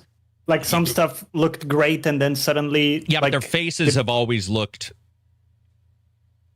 they haven't grown with everything else, I guess is what I'm saying. Wasn't All Until the other Dawn stuff pretty looks better. good for faces? Or am I like... For 5 years ago rose-tinted or guy? 10 years ago is what I'm saying. I'm saying they still look the same. There hasn't been those improvements in that technology. That's true. Yeah. Yeah. But I'm watching that trailer now, and I fully agree with what you're saying. But it's funny because it is quite central to the kind of game that they deliver. But Yeah. when you look at this trailer, it's like that. It's like the fallback animation you get in a normal kind of Final Fantasy game when you get into the open world, and if you happen to pan the camera around where you're not supposed to see their faces, you got that fallback low tier animation, but they've bothered to animate it a bit. level. That's what this looks like. Yeah. Yeah, like the LOD didn't update, and they're on. Yeah. In the back, it's just a JPEG painted on their face, and you're like, damn. But here's the thing: I don't care. I'll probably play it. I like their games overall. I liked or have. There's been a couple I've really not liked, but I'm excited for it. Yeah, you just notice it whenever a game is saying this is what we're pushing. If a movie says this is what we're pushing, if music says, and then you get it, and you're like, well, front and center is the thing that looks weird. That can sometimes suck. Yeah. Those faces look 2 gens old. Yeah, I said 5. That was unfair. You are right. 2 at the max. I also want to shout out the Star Trek games, man. 2 of them are coming out here soon. There's Infection, I believe, is one, which is a VR title. Asa. VR. I was about to walk off when you said Star Trek, and now you said VR, and I'm torn. I'll stay here. Bro, VR Star Trek, and I got to admit, which is one of the reasons why I'm really happy you came on, because you know me, Star Trek is still my favorite, probably VR game, the old Bridge Crew. So when I saw this, I was like, oh, goddamn, that actually looks like something I will turn the VR systems on. That is crazy to me that I'm thinking of turning one of my headsets on. Like that in this year, I think I turned them on to charge one. Like that's how far I've got. But did you see the trailer for it yet, Asa? No, I haven't. What's it called? Okay, I think it's called Star Trek. So there's 2. There's one that's called Voyager, Across the Unknown, and the other is called Star Trek Infection, I believe. And it wasn't shown at the show. It's just coming out soon. And it's a VR Star Trek game. And they've got them like fixing shit and doing what, Next Generation thought was cool, which is like sliding slides into walls and shit like that. But it doesn't matter because it's Star Trek, and I like the idea of it. I was sort of stoked. But yeah, there you go. Do you game, like man. Star Trek outside of games, though? You're into the actual Star Trek? Older Star Trek. I definitely like the old World War II broadsides kind of combat, the original movies. Next Generation was way too let's ask everybody what to do while shit's blowing up around you. I'm not really like I like more of the central leader Kirk kind of stuff versus the Picard kind of stuff, but that's just me. I know that's, especially now with so many shows, that's pretty much, not high on everybody's list, but yeah, I thought it looked awesome. And then Halloween, man, hearing that Halloween music, and seeing Michael Myers, I cannot wait. They didn't show much. It was like a character running from house to house. I think it was supposed to be, what's her name? Silver. Jamie Lee Curtis. Thank you. I think it was supposed to be her as a young girl, or that age. I think this is Halloween 1, if I'm sort of picking up on the time frame, because it had the old house look in America, house next to house next to house next to house kind of thing. Which I'm not saying that's not. Yeah, the suburban neighborhood where everybody's right next to each other and there isn't any murders going on. So it looked like maybe 1970s, 1980s. They still had the Halloween, the globe that you filled with candy, the yellow plastic globes that I'm sure cause cancer. Those were out in full effect, and she was running from house to house, and then right at the end, he comes out and it plays that music, and I was like, yeah, man, I cannot wait. Like, as such a big fan of Halloween. So is it another asynchronous? No, I believe it's an SP, dude, and it's got a multiplayer in it, but I believe it's SP as your main, is what they were saying, and it looks almost like a. Holy shit, that's a good question on the gameplay. From what I saw, it looked like it's going to be a third person, maybe Resident Evil, but zoomed out farther from the character, but still seeing the character. That's what they showed in that. So I'm just taking, and it was graphics, it wasn't CGI. So when I was watching that going, okay, that looks like this is what they're planning, whatever. It could suck beyond all belief, but hey, man, like when I see that kind of stuff, I love it. Arga Green 4649 $2 super chat says tips for buying a gaming laptop, things to look out for. Buy the gen prior to the newest one so you can save some cash. Check battery life. Check go online and check some of the websites now that cover the longevity of these devices. You know, don't buy anything from Asus ROG. If it says Asus ROG, fucking throw that thing in the trash. It's not worth the 1 cent from that piece of shit company. See, I knew that was going to happen. I was just going to get mad.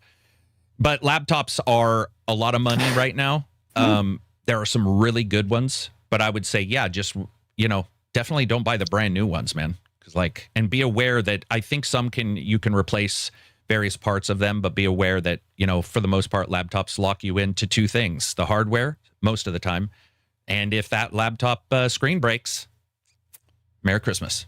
Make sure you have an HDMI out on that bitch, because if that screen breaks or the hinges break, you know, I've had the ones where you open it and you can feel the hinges, you know, even a brand new one, because they built the armor on the back, and you open up that and you can just feel those hinges going and getting ready to snap. Does anybody have a laptop here?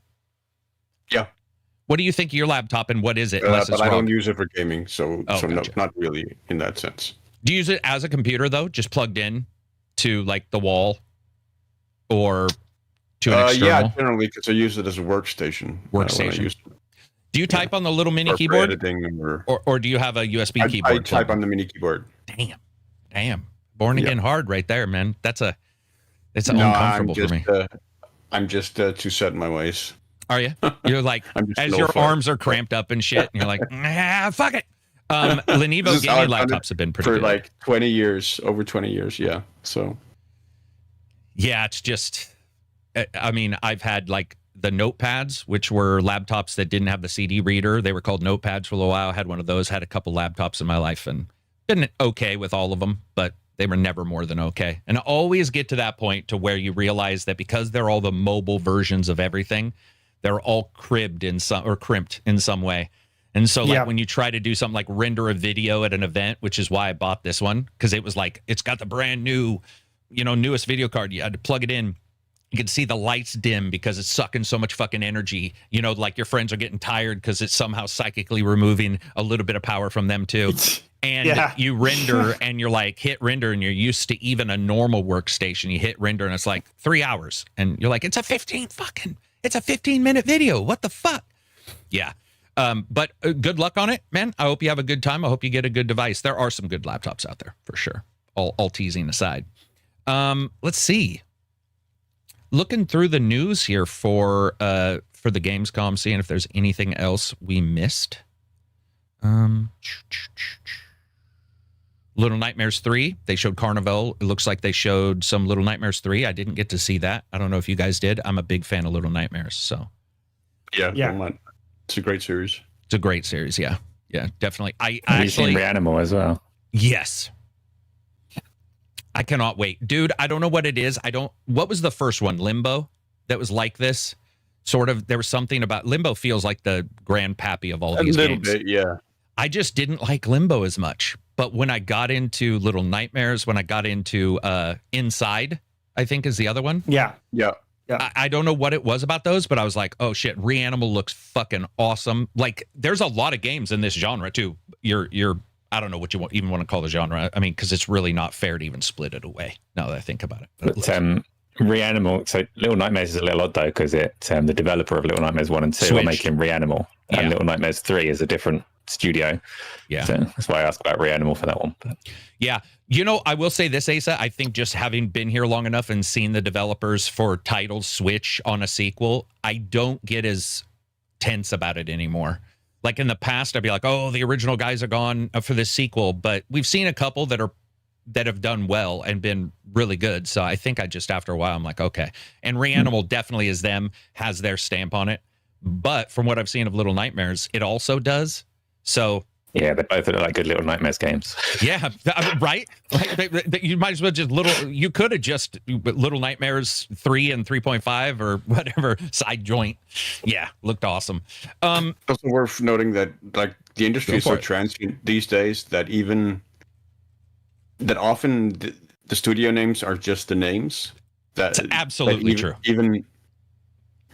Even if it's the same studio making it, it's not necessarily the same people. Those people may well have moved on to other studios by that point. Yeah, that's why I always say BioWare that we talk about isn't BioWare at all. Like any of these companies. Speaking of people leaving, Bungie CEO Pete Parsons departs after 23 years. So Bungie's longtime CEO, Pete Parsons, stepping down after a 23-year tenure spanning Halo, Destiny. Justin Truman will succeed him amid challenges, including Destiny 2's flagging interest. So,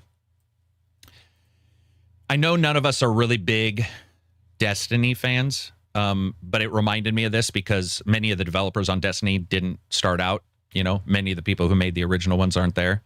This guy's leaving, which, you know, I don't know how much touch he had on everything. You know, like I feel that game's had issues across the board. I would love to see Destiny come back because I loved 1 and there were parts of 2 that were fantastic. But I think that if you think it's one person, you best gird yourself for some serious disappointment if you think that's going to magically change stuff. It requires change all across the board, including above and below. Requires different thought processes. So, but there we go. We're pretty much zeroed out on Destiny. I think almost everybody's gone. Like it's been crazy to see the turnover there. But it's also, that's a game that's fallen like so far. It's really, I don't like that shit. Like it sucks to see, but that game is just like, it's fallen even from the fans. Cause like I talk to Iron Lords all the time, you know, that's, you know, their name is from it, you know, all that kind of stuff. So excited about it. And then to just watch the slow decline, you know, of love. Yeah, it is a bit sad. Yeah. Do you think, first of all, gird, great word. Just wanted to point that out. Gird your loins. Yeah, great. I like it. Great usage of a word. Second, is it like even the CEO is throwing his hands up and like flipping the table, just get, you know, like, okay, I can't figure this out, you know, we're done. Man, that's a good point. Like, I think it's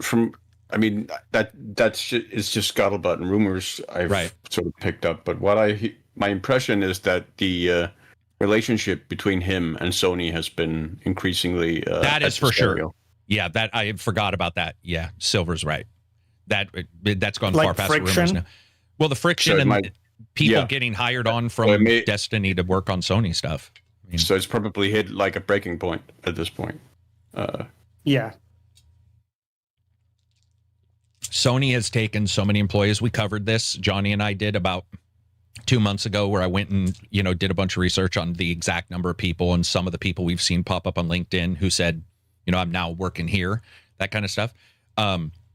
And then the Sony Japanese, I think it was the Japanese CEO, just throwing Bungie under the bus and being like, you know, they need to fix their shit. And we've expected more from them, which if you understand how they do stuff, that was like me doing a diss rap. That was like an Eminem diss rap on the Bungie devs. It was pretty tough to see that because that's just not usually done in that way, which indicates like, yeah, Silver pointed out definitely some issues. I don't know. I want to see a Destiny 3, man. I want to see it cleaned up. I want to see a new one. I like the shooting. Their shooting's ace. You know, I'm all People for need a one. new entry point. They do. In that game. Right now, it's completely inscrutable to anyone that doesn't have a friend holding their hand getting into that game. Bro, Amudski has 3,000 hours. And we still had some difficulty at starting because he hasn't done the starting in a while. Mudski's got 3,000 hours in Destiny 2. Now, bad choices notwithstanding, horrible person most likely that Amudski is for even playing the game that long. He was nice enough to help me through. And I hadn't played it since the review of the original. Like I popped in here and there, but it is, you're right. It's just a mess. You know, it's just it's a general mess for anybody new, which you really want. You know, you do want new people coming in. You do want that ability to you know, if I'm talking to you guys about how much fun I'm having, I don't want to say the fun I'm having is like Final Fantasy MMO after 40 hours. It's not a good indicator of a game most people are going to want to jump into. And when you go to Destiny, you have to tell people, you have to warn people. I mean, warn them, like legitimately be aware this will give you like a little snubbing of eye cancer. And it's the kind of Sorry, I think I froze for a sec. Ooh, there we go. And we all sped up. Now Yeah, we're froze. we're back. Over on my display. Can you hear me? Yeah. Give me now 1 second. you're starting. I'm frozen. Yeah, Yeah, my driver. no worries. I think this is the notorious NVIDIA driver fail because I had it a couple days ago. Give me a second. Hopefully it's still running. Continue though, Johnny, because we can hear you. Okay, I was going to say this is the type of friction that doesn't come naturally from a healthy difficulty in the game, to compare it to something like Tarkov, that the game is designed to be a really complex and hardcore experience that is going to select for only a niche of people who are, you know, they want that, right? So the friction almost serves as encouragement. They're excited about the days it will take them to even get the keybinds down. Right. Right. However, this is the type of friction that is kind of a byproduct of just layering content over time, right? So it was one thing to begin with, and now it's become this giant monolith with stuff put on top. Yeah. And now it's just there's nowhere to grab it from. You know, like this giant messy burger that you try to figure out how to put in your mouth, but it's too big for your mouth and you can't find a corner. Like that's why they need to punch it, just like you do a fat burger. You need to punch it down to stuff so that it's more edible. You need to fix your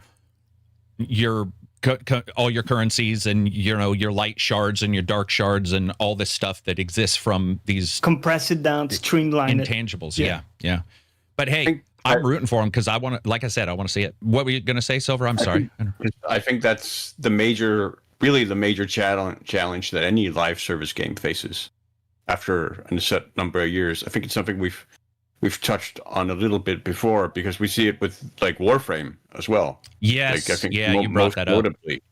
Yeah, where like I just can't, like I played Warframe a ton back in the day, for years really, but I can't see myself ever returning to that game at this point because of all the new stuff that's been built and introduced, and having to sort of re-educate myself and re-enter all of that stuff. Just feels completely daunting, in a way that basically creates a gate I can't pass. I feel like I'm not incentivized to pass through. It's a good point. It's a good way of saying it about the incentivizing, not meaning money, but just incentivizing, meaning time, research, experimenting. Yeah. Asa, you have that in the background there. So yeah, I was just stroking the Lich King because it's a very similar situation to Silver's Warframe. Like I played a lot of World of Warcraft, didn't necessarily love it, but I played a lot of it, and I try and play that game now. Just opening the launcher, Blizzard will email me as they do their marketing email. Like we've got a massive sale on the store, and it's like you can buy this mount for 70 quid if you want.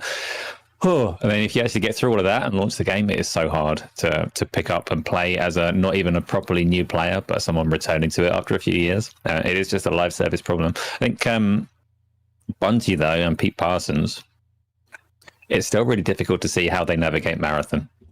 In terms of like monumental clusterfucks, the stolen art.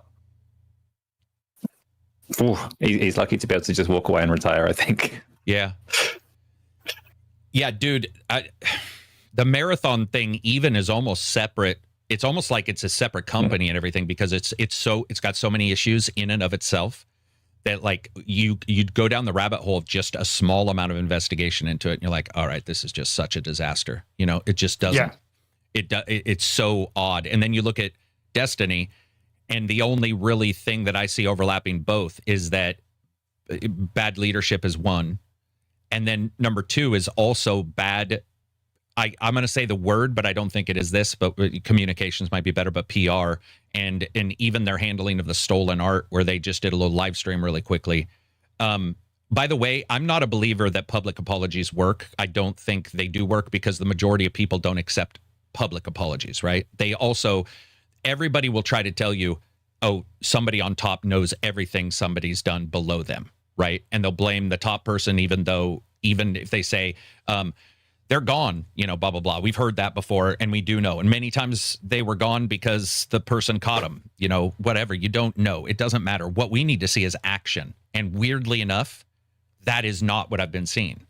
So despite all the other stuff, despite all the comments and like, we're getting rid of this person, or we're redoing this and we're refocusing on this, I feel like I've heard that for maybe 5 years for Destiny. That might be unfair to say 5 years, but I feel like 5 years. And it started with they're basically vaulting their content, which showed like one of the weirdest, sort of oddest situations I think I've seen in gaming, to vault actual content and be like, that is gone, even though it involves story stuff. And you're like, what the fuck? You could go as far back as the first one having the lore not in the game and being on a website. And it's always felt like it got off on the wrong foot, got held up by great shooting, great combat, and at times has had great multiplayer, at times has had great Crucible, at other times has had great this, but it just can't come together, man. And then you look at Marathon, and that's another thing. Even from the name, I remember the very get-go when we were on the podcast going, they called it Marathon, but it's nothing about, like, why even take the name? And you'll hear some people say something like this: oh, they're taking the name because they want to use it because it's a branding thing. I got to tell you guys, sorry. The number of people, number one, who even know what Marathon is, super low. Number two, the number of people who played it and loved it, also super low. That's an ancient game. And the idea that people think that the couple thousand that might have the experience where that draws them right away to that game, those are also, if they've lived through gaming to this point, the ones who will more immediately completely disconnect if it isn't like Marathon. So it doesn't make sense. Yes. I mean, even PR people will tell you that. Even, major company guys will be like, no, because we so know. So you lose the people who liked it. Yeah, you also don't gain the people who don't know about it. Yeah, it feels like a weird ass idea, and it's just consistently, it's just consistently been weird ideas. It's just like all the time. The theft thing, by the way, that kind of stuff, I don't know how it happened. I don't care. There's been times where people have said they know, and it's 99% YouTuber bullshit. It's just like, that blatherskite kind of shit that occurs on YouTube. We need to talk kind of bullshit that you see. But if you ignore the reaction to it, the issue is still there, which is that it was copied from somebody. And then what happens is now you got to look at everything. And as somebody who's handled a project that got investigated, I can tell you the amount of manpower for investigation is usually 6 to 10 times the amount of manpower to create the project. That's sort of normal. So, because the way you're looking at it isn't the same anymore. You're not able to shuttle something off and be like, we're done with that, let's go to here. If you're investigating something because there's an idea that there's malfeasance or something that's gone on, it requires a shit ton of energy. Personally, I think it would be better if they did what Concord did, but Concord released. But what I'm saying is pull the plug, and just be like, we're pulling the plug. We got to do it. Like, yeah, it's some sunk cost, but guys, we're starting to see companies pull games all the time now. It's becoming normal to see a company go, this game it's not working out. We're going to go ahead and, refund our people. I still wanted to succeed in a me too. Deep down, I still on paper I believe on the idea, because I think some of the aesthetic was striking and cool. If they can fix, obviously the stuff with the attribution, right, for the art, but that compounded with, hey, we got great shooting we can make a great shooting game with, let's bring the Tarkov, extraction style to the masses in a way that doesn't take you beyond a weekend to figure out, jump in and try out. I think that there's potential there. I am still excited for that, but it's just been disappointment after disappointment on what we've seen. Yep, for sure. Moving on from disappointment, let's talk about some good stuff, though, because there has actually been good stuff. Not only, we got one more bit of bad news. Oh, I apologize. Okay. Yeah, we got one more bit of bad. PlayStation 5 raised its price, of course, as I expected. Very few videos from the people that are the notorious, like when Xbox did it, and people are like, it's the end of the world, and then Sony doesn't. People are like, meh. Now, it's probably because a lot of people had it already. And so there was less of that, but I did find it funny. Well, that's sure charitable. I'm being charitable right now because some of these people are like, I do news, I do super news, I do daily news. And it's like, interesting you didn't do daily news on this one, but regardless, that's just me loving to poke fun. They raise the price. And if you follow any other industry, be prepared for everything. Every single thing that we use, everything in electronics in particular, to go up continually. And they're not going down. Like, there's just not, it's unfortunate, but was that in the US specifically, or like no, it's global? pretty much worldwide, but US definitely got hit way more than anybody else because of all the stuff. But it was also going on prior to this, and we saw the fluctuate. You could tell stuff was happening. If you followed tech before COVID, even, you started to see the prices of things doing this shit. And it was bad. Like, it was bad enough that if you timed it right as a scalper kind of thing, you could make a ton of money and just sit and wait to then buy the same item again, almost like a crypto coin. And so that shows an overall market fluctuation. And so anybody who tracks market, you start to look back and you're like, oh, you see NVIDIA, you see these things popping up. And people are like, oh, NVIDIA stock's rising. Yeah, guess what? Nothing rises forever. DeepSeek comes out, which was the AI, and it wasn't connected to gamers, but it tanked, multiple billions of dollars in less than an hour. So you see all these things going, they adjust. NVIDIA's a chip maker, but they're sort of involved in something different than this. But when you look at who makes semiconductors for these consoles, there are 3 in the world, and 2 of them are impacted by this situation. It's ridiculous. So it's just tightened up to the point now to where we're starting to see those reactions. We are going to continue to see them from all electronic devices. It's just going to be the new. So we have almost a central point of failure for the whole chain. Yeah, it's bad.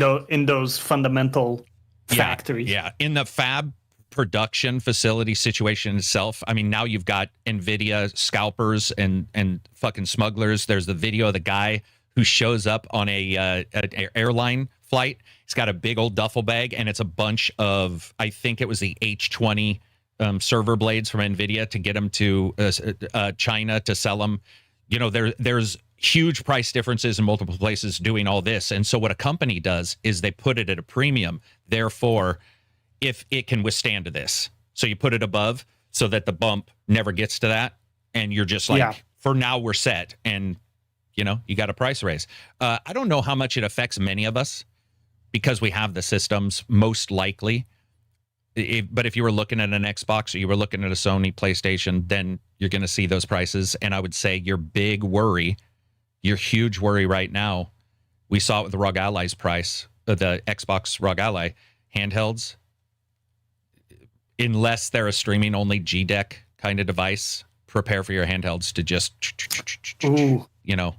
all that stuff is going to go up. Because it ain't going to be cheaper than the normal ROG, right? No. Unless Microsoft is... Yeah. Ace and I talked about this last week or 2 weeks ago on his podcast, that Microsoft already tested OEMs using WMR, and it worked quite well for them. They were able to just say, here's our format. And they never did that type of subsidizing or anything. Nope. It was just... Because they didn't make the hardware. You don't subsidize other people's hardware anyway. That would be 7 degrees of Kevin Bacon kind of shit. So, yeah.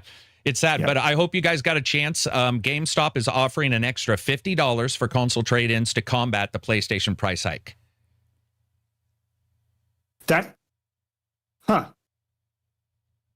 doesn't really combat... Hey, dog, you're fine. That doesn't really combat it, but it's definitely a huge positive. GameStop doing something positive feels creepy to me. Like, I feel like there's something shady. Like, do they now charge you to walk through their door? $49 or something. Like, I don't have any of you guys done these like trade-in systems? Can you really just walk in with your console and... Oh, sure. Yeah, you can. Amutski just did that, but I haven't. No, I've usually just bought mine whenever. So they do work, presumably. It's not like some impossible process that only 1%. No, the big thing with them is they love to give you $1 for something they sell for 50.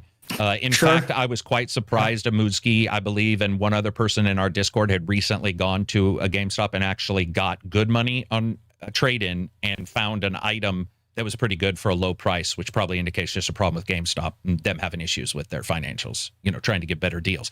But for the longest period of time, it was like, hey, $5 for your Panzer Dragon, Saga that they go to eBay and sell for $400, So, I mean, that's what I expect from those companies. But it's like a pawn shop. A pawn shop isn't there to be your friend. Pawn shop is there to give you money for drugs. That's why they were created. That's what they're there for. Help you pay your rent. Literally, if you had any other option, you would do any other option. Much, you would do it. Yeah. So pawn shop guy's not going to be like, I'm going to give you $5 less than the going rate. What? Like, that doesn't make any sense. They're going to try to grift you for as much as humanly possible. And you're there, assumedly, you're there because you need that. For whatever reason. I've paid rent by selling shit before. I know what it's like. GameStop is basically just that all the time. Quick side point, by the way, wasn't there this great pawn shop show where like Pawn the guy Stars. was Yeah, it was awesome. The Magic the Gathering card, where they put it down and he's like, what's this worth? And then the guy comes in that they have their expert on the phone that they're like, we need a Magic the Gathering expert ASAP. And the guy shows up in his fucking, hover car. And he's like, that's $1 million card. Whatever. You're like, damn. That's awesome, though. I mean, I don't know, like, if I would ever want to sell it at a pawn shop, I feel like you could probably make way more money, Yeah, definitely. I mean, nowadays with the internet, right? Yeah. Also, guys, shout out. If you have an Xbox and you want to leap on to Black Myth, somehow, via perfect timing, the magic of the world, Black Myth Wukong came out exactly 1 year later on the X and S, even though it wasn't anything to do with an exclusive. Isn't that an interesting story? Dude, sometimes the news writes itself, man. Sometimes you're just like, dude, you fucking idiots. Like, everybody knew that was an exclusive. Yeah, sure. Yeah, perfect year. We don't know if we can even get it running 60 frames per second. It's like, of course you can. Whatever. On the S, right? Didn't they get 60 on the S? Dude, like, sometimes you watch the car wreck happening and you do have that moment of like, do you just want to scream about it to everybody? You scream at once, nobody cares. They stand in the middle of the road and you're like, well, fuck you. Fuck all of you. I'm just leaving. Get hit by the car. Like, I don't understand it. It's like people believe the dumbest shit these days. And then they don't realize when they see that kind of stuff. It's like, dude, seriously, look what just happened. Like, but it doesn't make a good news story to admit that you're wrong. Panzer Dragon Saga on Saturn goes for 1,000 regularly. I have 2 of those. Dude. So does Ace's got one, but the little bastard tore into his box like some kind of badger trying to get into a fucking Savage den. hands, yeah. Dude, yeah, you got some grublets, man. He showed me the box, man. That box is beat the fuck up. It looks like he kicked it around the floor for like a week. No, it's not that bad. The cardboard sleeve is torn with little chubby fingers. Come on, go get that thing. Go get that thing. You're lying to me. It's bad. You showed it to me. Dude, look at this within box. reach. It's not that don't bad. Show the edge. Show the edge. No. It's got what? The other edge. Didn't the other edge have a big C? Oh, what a piece of shit. He's hiding it. Beautiful. Yeah, I'm not. That's it. Yeah. It's not bad. It's got a tear. Mm-hmm. I'm being It is judged. what it is. Look, What I was 15 years old. I wanted the game. I slid my hand in. The cardboard tore. I didn't know it'd be valuable. I'm not selling it anyway. Yeah, exactly. I love the game. True. Yeah. I think when it comes down to it, like those kind of things, I never know what's going to be worth it or not. So how many I'm never people buying sold anything. a Bitcoin way back in the day, and now we don't have to talk about it, Carrick. It's okay. Some people sold 10,000 Bitcoin when they were younger. Those stupid idiots. Yeah. Let's not talk about those fucking numbnuts, right? Hey, I made some money. I mean, not a lot, but back then it was a lot. I was like, hey, man. I'm sure there's a silver lining there somewhere. We just can't find it, but it never will. But I'm sure it never will. The silver lining is, the silver lining. And one thing, if you want to collect stuff that I do say is, hey, if you want to collect stuff, just buy a little bit of everything. Maybe just, double up on one purchase. Don't go nuts and keep the box. One thing that I did learn, dude, because I've sold a bunch of like gear from PC, music and stuff. If you have the box, you can sell that sucker for like pretty close to full price. Yeah, it's pretty crazy. People like their boxes. if there is a silver lining for your Bitcoin story, whoever has that Bitcoin now can buy all of it. All of the silver fuck lining. you. Shut the fuck down, dude. That's Nice. rude. You made it even I love it. worse. I love it. Actually, If there's a silver lining, somebody else has got that money. It's like, in his defense, he did have the villain, yeah, glass. he did. so- He did turn on villain yeah. mode right when he said that. So I'll Yeah. accept it. I'll accept it. Hey, you do have to. The silver lining is that I understand that, like, I understand what loss is. I don't know if that's a good Yeah. silver lining, but I'm not too attached to that stuff anyway. I find it more funny than anything. And who knows, if you believe in the butterfly effect, me holding on to those 10,000 might have like made it so that, it didn't go up in some other, You crypto. might This is have me become a lying to terrible myself, by the way. person from all the money. Oh, I'd be a horrible You rich person. You'd be a Yeah. terrible person. Yeah. No, I'm very happy not having a ton of money. I definitely would. Definitely. Yeah. Yeah. Everything's augmented when you have a bunch, and I don't need any of that augmented at all. I'm fine with that. What do we got for questions in the Discordian? All right, let's take a look. Actually, I have Oh, go ahead. I'm an just indie grabbing. game, Yeah, go for it. actually, that I played, Wheel World, which is a really interesting indie game. It's basically you start in the afterlife, find a bicycle that's possessed by a demon, and you find out that the balance of the purgatory you're basically in the in a sort of gateway for souls before where that they pass through in order to reach the afterlife, and that the balance has been upset, and that you need to help the demon in the bicycle ferry the souls to the afterlife. And you do this by reconstructing the bike that's been broken, and you reconstruct the bike that's been broken by participating in bike races across the open world. And so you cycle around the open world, you do bike races, you collect pieces, you upgrade your bike, you customize your bike, and until you eventually collect all the pieces and finish the game.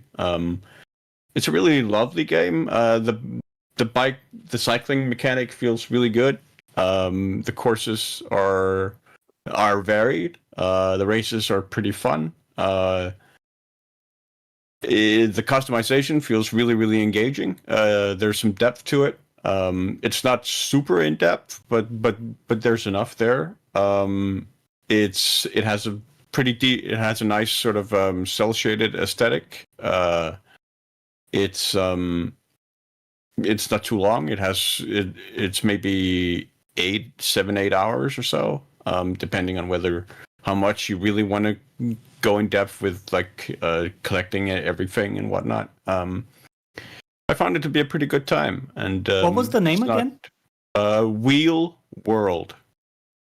Oh, How much was it? 10? 20? Yeah, I think it's around $20. yeah, just look 15 at the price. British pounds. 20. Pretty much for us, I think. 17. Yeah. Trying to think if there's been any indie games. Asa, do you seek out indies at all? I don't seek out indies. I play anything that catches my fancy at any given time. So it being an indie doesn't either put me Raise off it or lower it. encourage me to play it. Yeah, it's fine. I played Echoes of the End recently, which came out a couple of weeks ago very quietly, but has reasonably high production value. And I did a video review of it. And the lead developer caught the review and responded. So I got a little taste of your world to see what it's like to have Yeah, but people yours pay was attention positive. to what you're saying. So no taste well- of my work. I'm just joking. Well, it was. I mean, the review was not particularly sugar-coated, and it went into quite a lot of criticisms of the game that they picked up and responded to very kindly. And that, yeah, I don't know if I like reviewing games when they're fresh and new. I think I might prefer to wait for a bunch of patches to come out and to actually play the finished article. But it was quite an interesting experience. So that was a weirdly cheap game. That came out, and I bought it for 23 quid on the day that it came out, which is a strange not scenario. Yeah, reviewing's a weird one because people are buying it day one, so I want to review it day one. Here's what you get day one. But then your experience can it can get worse. Elden Ring got worse. Monster Hunter Wilds got worse. Hunter Simulator got worse. Didn't start out great in the first place, but Spider-Man 2 distinctly got worse. with their patches. So it's sort of it's a weird thing to review because no matter when you do it, there is a pretty big difference between like a year from that point. Even if you review it late, like sometimes somebody will go in and patch something or Windows will stop working with your game. And then you got a bunch of people being like, this game doesn't even work. Here's your review. Fucking sucks. It doesn't work at all. All kinds of weird stuff like that. I was asking people what they were liking currently, and I'm hearing some more Helldivers, which is exciting too, because that's coming for Xbox or out. Yeah, and we got the ODST. Skins for ODST. Yeah. Yeah, content pack. I forget what they're called. The content packs. Helldivers. War bonds. War bonds. Yeah, war bonds. Legendary war bond for ODST, which is a little more expensive than the traditional war bond. There's also a little more content in the ODST pack than in the more typical war bonds. But so I think the price hike is fair, frankly, because there's more content there for that particular one because of more content. Yeah, that's fair. I think that I'm super excited for that game. I think more people that play, the better. We're seeing all kinds of games switching the consoles, which is, speaking of gird yourself. If you worship a plastic box, be prepared for your gods to get married. That's all I'm saying. Very soon here in the future, you might as well just assume they're absolutely married together. And in a menage a trois, if the rumors about the Switch 2 number of ports is anything to go by. They're all having sex together and going to make beautiful babies, and more people get to play. That's all that'll matter. In the end. I mean, it's incredible. We have Sea of Thieves on PlayStation now, and Helldivers on Xbox. Grounded, Forza, it's true. A lot of these have. Everywhere. Cross-pollinated. Yeah. It's. Overall, I do understand the idea of I bought this thing for this, but it's like that's gone. All cars drive on the road. Now you're buying the car because you like the car for whatever other things you might get from it. That's the way you have to deal with consoles in particular now. And I think over a period of time, people will remember the days and be like, we'll still get an exclusive here or there for sure. Paid for exclusives let's say if Black Myth was a paid exclusive. Let's say. Yeah, I think those timed ones will still exist as a vestige of that, but you're always going to have those deals, right? Opportunistic deals that come up. And seeing Helldivers come out and they fit in the fiction. Yeah, thank you very much about Gears of War. Gears of War coming on PlayStation. It's big. It's crazy. But let's see. You had shouted out an indie game, so I was trying to think if there's any indie games I had played recently. And by the way, I just want to say Deck of Haunts. If anybody gets a chance to play that game, I adored that game. It's where you're the house, and every night people come to try to break into the house, and you play cards to stop them. And I know card deck builders are definitely on the way down. There's some percentages there that show that as a genre, it's definitely on the decline by a huge amount. Deck of Haunts was really fun. So if you guys get a chance, check that out. What were you going to say, Johnny? The game Silver was talking about, Wheel World, is on Game Pass too. So you can pick it up there. Damn. That's crazy. Good for them. Kel says, love Deck of Haunts. Yeah, dude. Very surprised. I'm not a card deck builder fan at all. And that game, I guess it has to do with the flavor, right? That's why I think Helldivers is so cool. The flavor of Xbox fans being reinforcements for the current people playing, it buys in a little bit. Just a little bit of that buy-in, a little bit of that lie to tell more of a story. I love. I was checking out an indie game called Sword of the Sea, which is from the makers of Abzu and Journey. It's a similar kind of deal with great music, great visuals, and got a surfing kind of like surfing or. So basically, Abzu with a surfboard. Yeah, right? There you go. Yeah, in all honesty. It worked great, I would say. I like the movement in that better even than Abzu in those. So worth interesting. Okay, that's good to know. And is Austin Wintory doing the audio for that? I haven't checked. The music definitely seemed. I'm going to say it's got to be Austin. I'm literally just talking out my ass right now, but I feel like I just don't see how that wouldn't be Austin again. But if it isn't, and it's that good, because I've heard a lot of people liking the music in it too, as well. I like those vibe-ish games. What do we got for questions in chat? We got, first of all, this one from Master Paz. Now that Keighley fully penetrated US and Germany, which country do you think large gaming conferences should hide in from Geoff's Muppet and Kojima inducing gaze? Yeah, it's interesting choice of words there. It's a great choice of words. There's all kinds of meaning. France or Poland? France, Poland. What about India? They've now got a pretty large gathering of developers. So other than that, man, I feel like many of them are just going to go to the current ones. But yeah, India. You know how there's like Poland. Bollywood? Yeah. In India?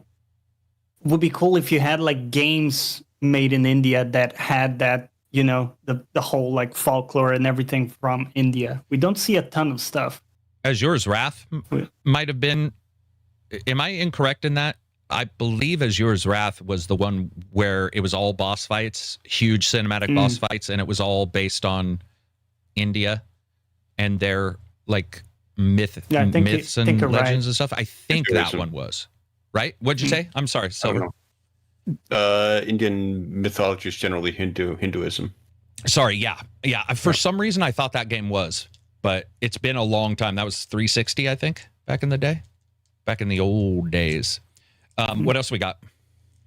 Bowser says, "What would your desert island video game be for this instance to make it so there's more choice? You have internet access, but only to play online."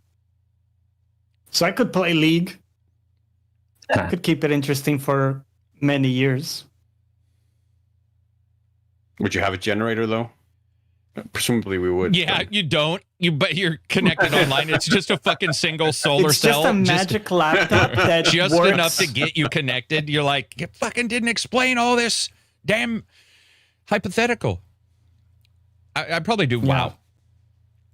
I don't love WoW, but I mean, let's be honest, for sheer content. Yeah, for sheer content. I mean, it's sort of unbeatable. It'll keep you busy. Yeah, to keep you busy. Yeah. Especially if that internet access gets you like content updates as well. Then you've got it fresh and you're flying your desert island, right? Yeah. The desert island question is always so weird to me because I'm like, first of all, it always, for some reason, seems to hinge on the idea that you'd be sitting there playing games and not trying to stay alive and fighting off fucking, you know, starvation and freezing and waiting for people to save you. Or the idea that you've gone to one to relax, and I wouldn't play games if I went to one to relax. So I always have to like triple think that question. But that is often is that like a? Maybe Tetris for me. Well, Tetris would be a Tetris or columns. You could play those forever. Yeah. Or chess. Yeah. An Android version of chess would keep you busy for ages. Chess. Dude. If you could play with other people too, like, you know, chess.com or whatever. Dude, I was going to say I couldn't even give up. You know, the Android version I have is like 1 to 20 level. And once I get to like 11, I'm taxed. Once I get to 12, I'm like, it's right at the cusp of sweaty because your brain is on fire and you're like, every move. And it's funny how like one step, like you're doing great in. Ridiculous. I think in mine it's like 6 or 7 I'm at. And then like you go to the next one and you're instantly destroyed. Like. Yeah. The Dark Souls boss of chess. You've lost 3 pieces. Resistance to everything you've tried prior. Yeah. Every open, so see them doing the exact, you know, resistant open to that. And you're like. Yeah. It's like GPT, but instead of going from 4 to 5, it's going from 4 to 8 directly. Yeah. What else? Beastie by Nature says, what genre, or if that's too broad, what band or artist would you like to hear in games, and what type of game? Good question. Ask that again. What genre or band artist would you like to hear in games, and what type of game? I see. Breaking Benjamin. To have a game with like a bluegrass soundtrack, like American rural folk music, in the style of a movie like Oh Brother Where Art Thou. Oh Brother Where Art Thou, yeah. Yeah. Like, that could be really cool. Closest, but doesn't overlap with what Silver said, would be Far Cry 5, weirdly enough, because there is some bluegrass in Far Cry 5 and sort of that. And I found that I loved that difference, and it's still played out. I'm not a bluegrass fan, so I would agree bluegrass is probably because it also carries a feel to it. Like, it wouldn't just be the music. Yeah, right? like the blues of bluegrass. Yeah. Yeah. So it would affect the game. It's like South of Midnight. It's music. Yeah. The moment you play it, you're like, oh, it's not just the music playing. It's like it has to do with the word. You know what I mean? Like, you would never be able to get one for the other. They combine. What about you, Asa? Is there any genre of music? That question is too sophisticated for me. There's a block in my brain that can't put things together that aren't already together. So it's too difficult. I can't place music on a game. I should be able to, and I can see you doing it, and like, good choices. But no, it's too much for me. We see it in some trailers, right? Like Call of Duty did Master of Puppets, I think, in the trailer. That was cool. What I would love is to see that happen in-game, because in a trailer, the effect is less pronounced because you're expecting something bombastic in the trailer. But if I'm playing a mission and it starts playing Master of Puppets, that would hit me like a truck. I would be like, whoa, I love the track, but something like that would be really cool. Dude, I mean, and I would say that everybody has been trying to hit Mad Mad World from Gears of War, and they don't understand that it doesn't have to be bombastic to hit. It doesn't. It can be divergent, which is why Mad Mad World happened to work. Because it was completely divergent from what you knew was going on in the game and what you saw on the screen, and him running.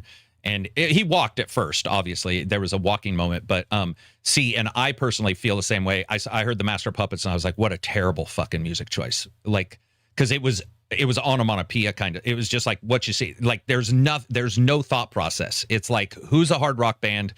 Master Puppets. Oh, it's puppetry because is it real? Is it not? Look how fucking sophisticated we are. Master Puppets. Dude, I didn't even go that far. I just thought like. Let me explain to you. You could have gone with Queensryche, Operation Mindcrime. You could have gone with something on Operation Mindcrime, which was a thought process, album, the full theatrical, like every single song tells a story. People wouldn't have instantly recognized it. You would have put some shine on the actor, on the musician, and instead they fucking capped out. It's just like, dude, seriously? I mean, I like that song, by the way, and I like it in movies, but I agree with you. In the game, it's different. It's why Guardians of the Galaxy, the movie, works when they play the music inside the... It's not on the trailer. It's in the movie where they're walking, and you're like, okay, that works.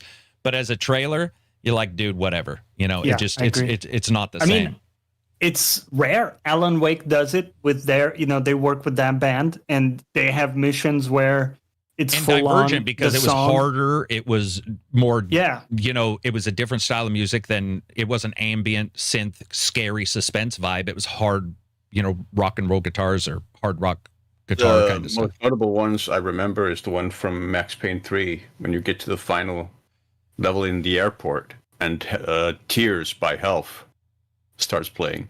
Does it? This really sort of discordant urban noise.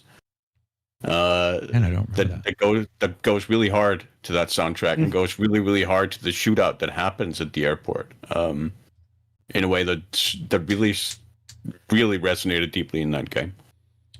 Damn. I played Max Payne 3 a single time. I guess I gotta go back to it. Yeah. We got some super chats. Real things that are deeply defined by the music, like Genesis Noir in the style of Fantasia movie or stuff, or what was the game with R for Sega? R-Type? No. No. No, I don't know. R-Type's the only one with R, or do you mean a band? The band R? No. It was a musical game that started with R. That was for Sega. It wasn't Space Channel 5, which is a music game. My God, dude. With the Guriard and the transparent looking, holy shit, that game was amazing too. Oh my God, I can't remember the name of it. I'm blanking on it as well, and it's really annoying me. Was that Dreamcast? Was it Res or something? Res. Yeah, it was Res. Yeah, you nailed that. That one worked really well, dude. Jeez, I'm glad that would have stuck in my brain. That one is a deep. Yeah. Super chats, reference. Fantasticals, $5 super chat. Did you ever rate a Nintendo first party game? Wait for a sale. Yeah.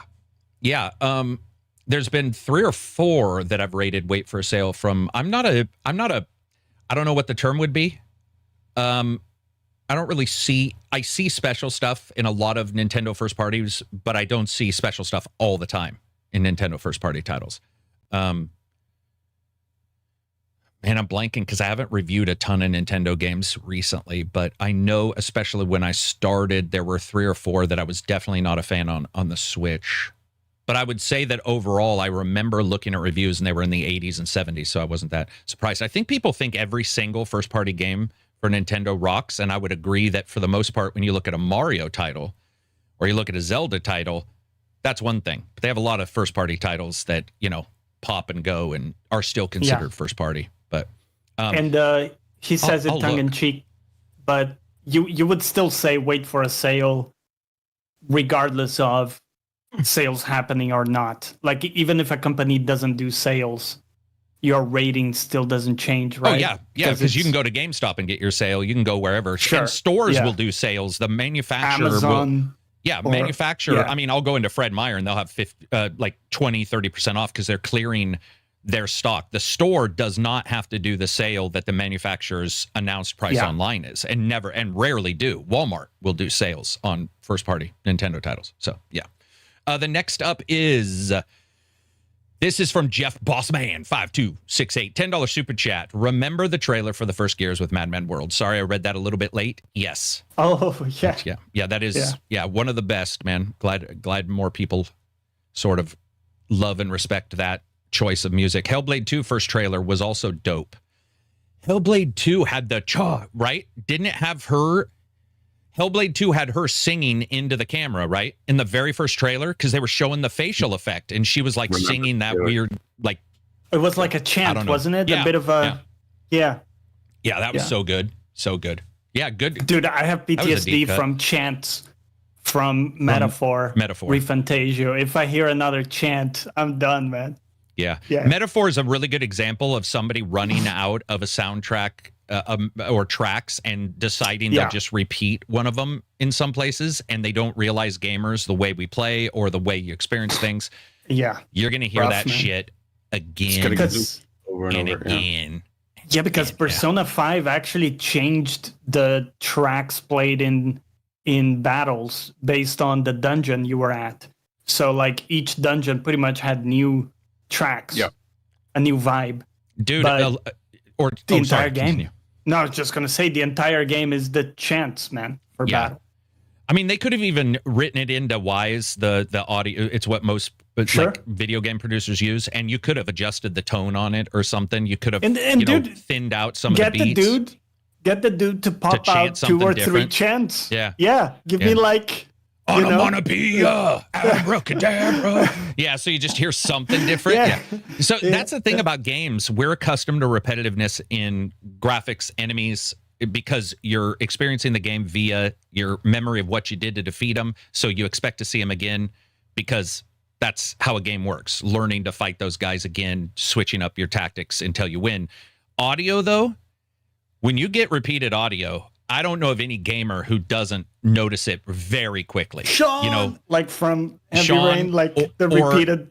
The worst is when the older games on the 360 did this all the time. They would loop out audio for environments. So you'd hear these bird whistles. First 2 or 3 times, you're like, that's awesome. By the 50th time, starting again. And your brain starts to hear the fade out and coming back in, and you're like, oh no. And it's like, chirp, chirp, chirp. And then a minute later, chirp, chirp, chirp. And you're like, I'm going to find that bird. I'm going to kick the shit out of it. It's like the little globes. Did you ever get the little globes with the bird in it for a Christmas ornament? Or is that just an... I had that thing. My dad snipped the fucking like wire because he didn't want to bend down and try to unplug it. He came up one day and he was so tired of hearing that. I just hear... And he had used scissors and snipped that. And he's like, I can't hear that anymore. Because it was the same fucking... Like it was, it didn't even take 20 seconds to repeat. And I loved it. As a little kid, I'm thinking it's a bird, I'm like, oh, this is great. My dad's like, no, it's not. It's dead.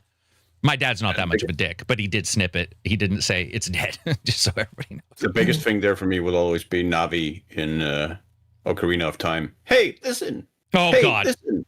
Hey, listen. Hey, listen. Hey, listen. Okay, dude, seriously, man. That's like when somebody isn't answering me in voice chat, and I'm like, Amutski.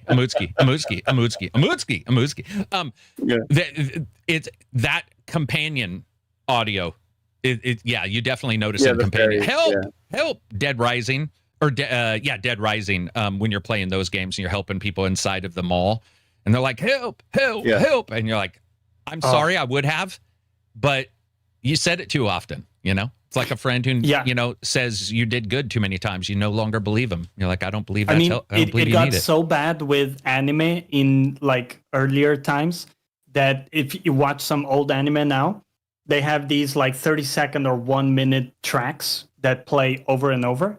And you get to know them so well that you can tell the end of the track is coming up.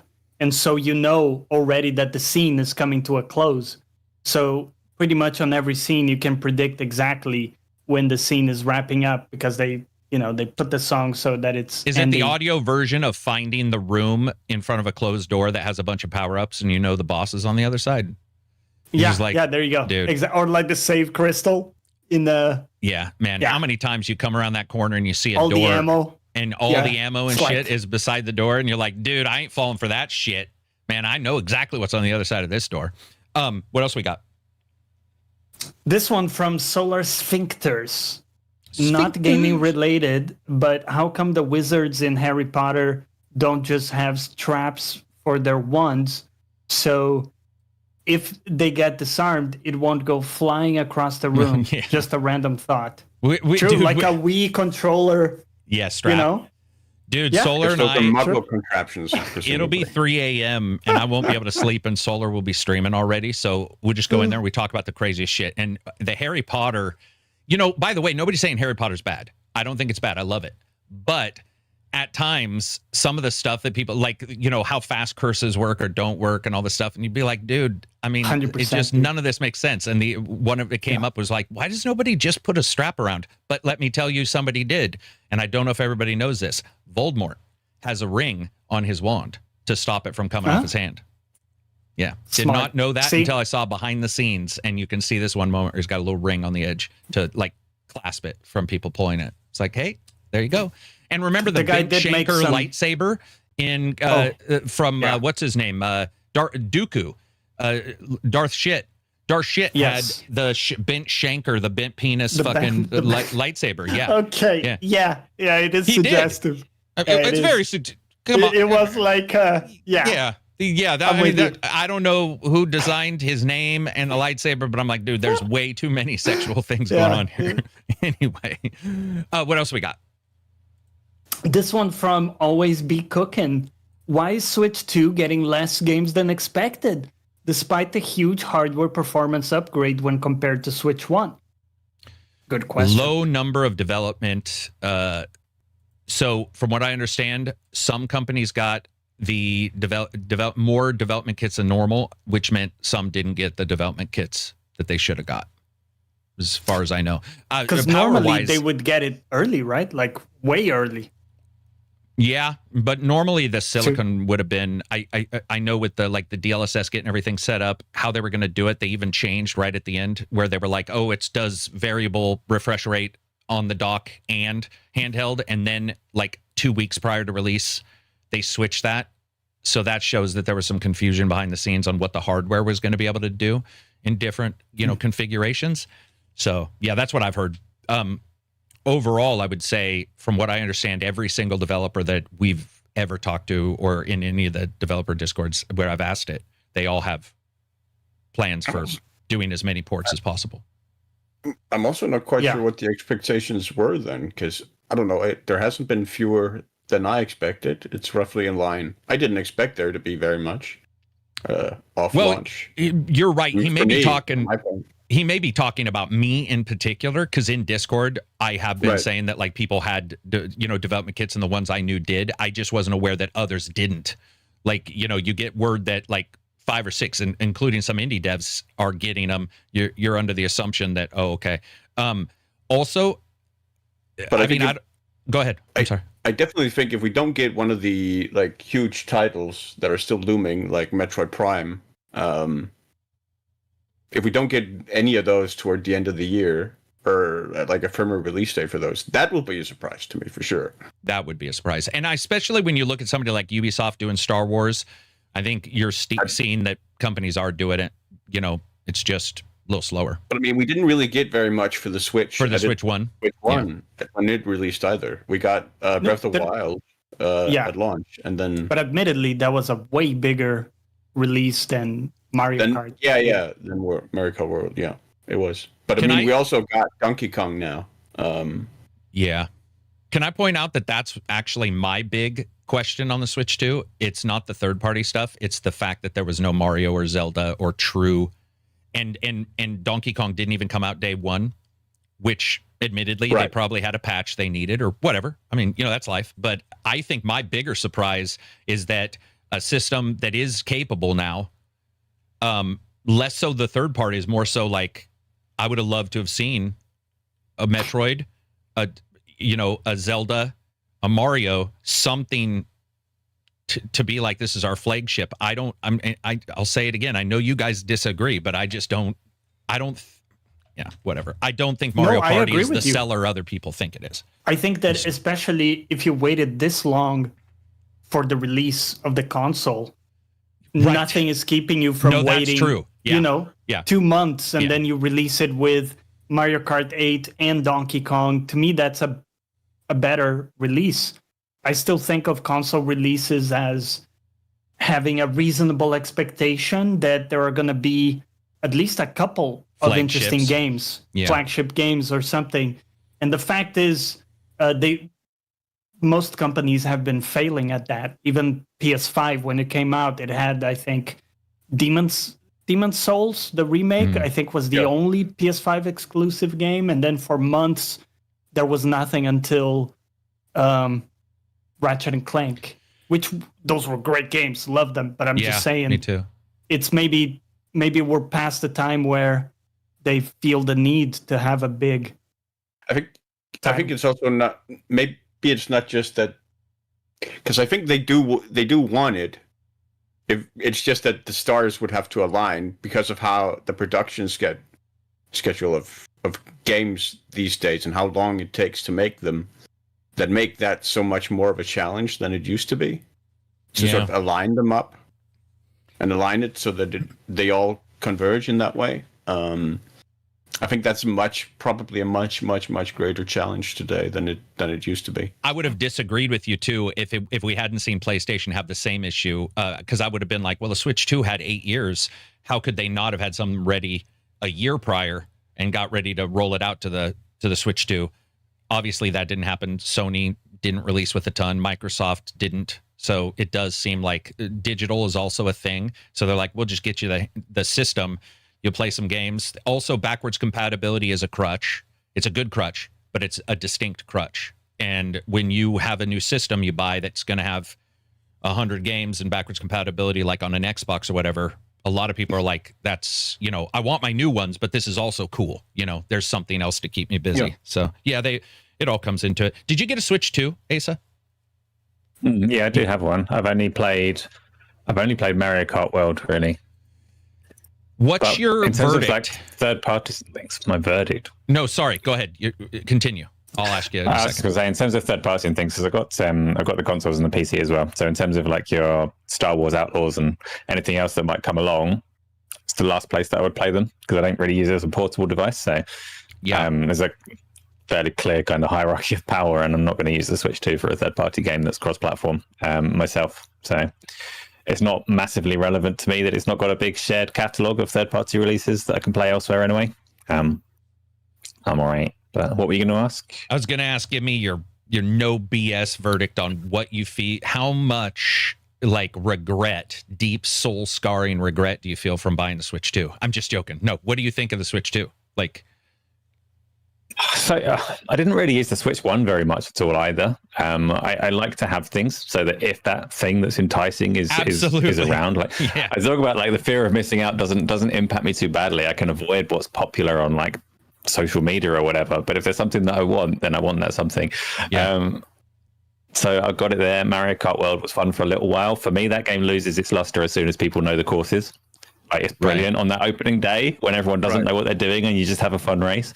But I don't want to study all the shortcuts for every track. And at this point in time, if you go and play it online, people know the tracks and it's boring.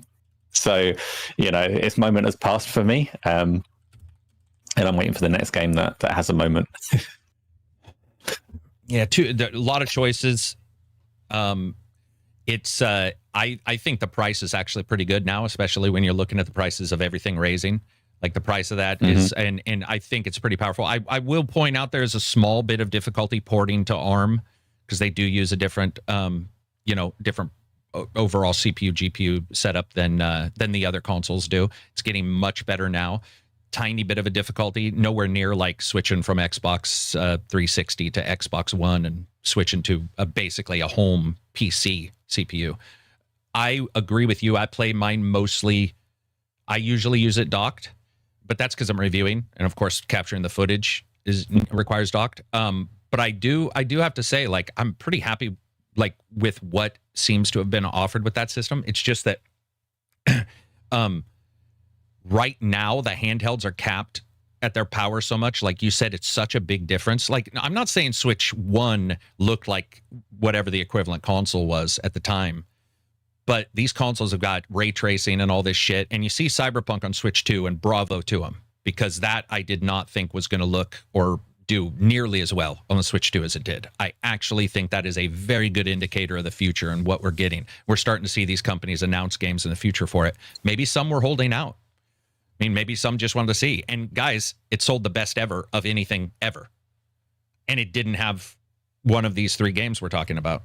Like, so, I mean, Nintendo's a little bit like your friend who doesn't learn any lessons because success just continually hugs them their entire life. Just comes their way. Yeah. And karma and timing are perfect. And Nintendo's got a thing to it that is beyond anybody else. It eclipses any. There is something about how they do things that works for people, and people still get them. And it did gangbusters, man. And not the fake gangbusters like Sony and Microsoft to be like, we sold out. And I'll show a picture of Best Buy with like 200 fucking PlayStations, and they're like, wait, there are no PlayStations available here. I'll be like, fuck off, man. You're such a liar. Nintendo, though, a lot of times they under deliver on purpose. I think they know, they're just really smart about it. They're like, you guys ordered 10,000, here's 5. And you're like, 5,000? No, 5. You're like, fuck. Like, we have like 6,000 pre-orders. Like, how are we going to do this? They're good at that. They're just really good at delivering the FOMO in a piece of equipment. And you're always thinking, like you said, you're always thinking, what if I want something? I might want to play a game there. Dude, it's so weird. I might want to play something, so I'm buying this for 400, or 460 or whatever it goes for now. They do and their games are good. I mean, I do wish there was a new Rabbids, but holy shit, did 2 sell poorly. That's one of those experiences that really depresses me when you see a sequel do everything better than the prior game that was great, and you see a sequel and you're like, holy shit, this is a fucking amazing, like amazing game, and then it's just nothing. Just no sales. Yeah. Man, fuck, God, that sucked. That sucked. What else we got? This one from Jabroni Beast. Was thinking about buying BG3 with some friends and started to get curious about playing tabletop D&D. Was wondering if BG3 is a good litmus test for enjoying in-person tabletop D&D. No. Too far from it? Yeah, just because there's some shared whatever. It'd be great if somebody played and were like, they had a question about how demons were represented or something, because some people are religious and may not, may want to see like how that might be portrayed, what you can do. Humans are just as bad in D&D, but I've seen people use it for that. Maybe understand some of the rules, but even those are changed. Now they're different. They're their own separate things. One handles the rules for you, and they're very specific on what you can do and where you can move. D&D is like, hey, everybody, you wake up in an asylum. What do you want to do? Which to a lot of people is analysis paralysis, the nightmare, where you just see people go, and they freeze because they have played games and they think they're the same. What were we going to say, Silver? Sorry, I mean, the social aspect of the tabletop, yeah, such a huge differentiator that it's sort of impossible to quantify. It makes it an entirely different beast from sitting down and playing through a video game. And it's the greatest experience of all time. Sorry. I think. It can be. Absolutely agreed. It can be, for sure. I don't even... Yeah, as long as you get a good group around you, I don't even know how to describe the feeling of a good D&D game. But it's like agreeing with all your friends to do something cool in a fantasy world and watching it play out and putting plans together, and it's fucking amazing. And I think the commitment too, like everybody's committing, the rest of their evening or whatever to that thing and like focusing on that. Yeah. Just please shower before you go. True. There's always the story about, the big groups, Magic the Gathering shops smelling bad. It's true. I mean, I don't know.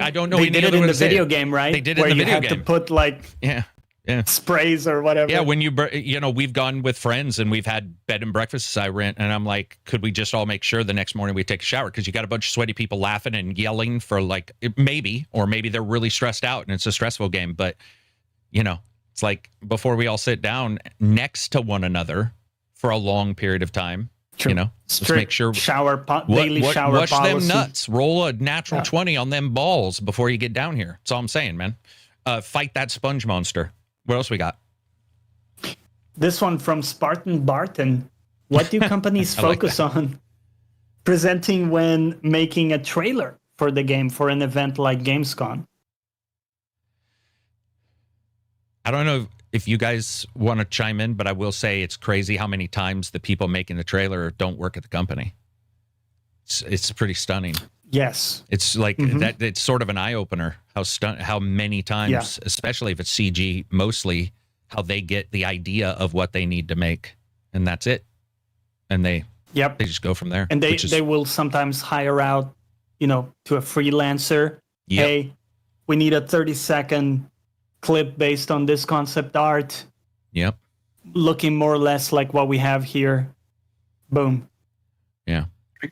I think fundamentally it's a question of the studio asking itself, what's the hook? Yeah.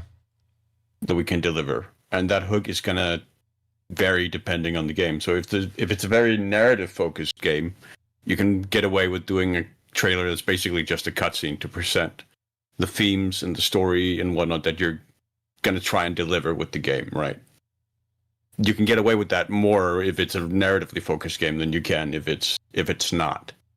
If it's a game that's going to be gameplay based on, like an action game that's going to be based on gameplay and flow of the game and whatnot, then that's probably what you're going to have to show, because that's what's going to hook people. Where with a narrative game, what's going to hook people is the story.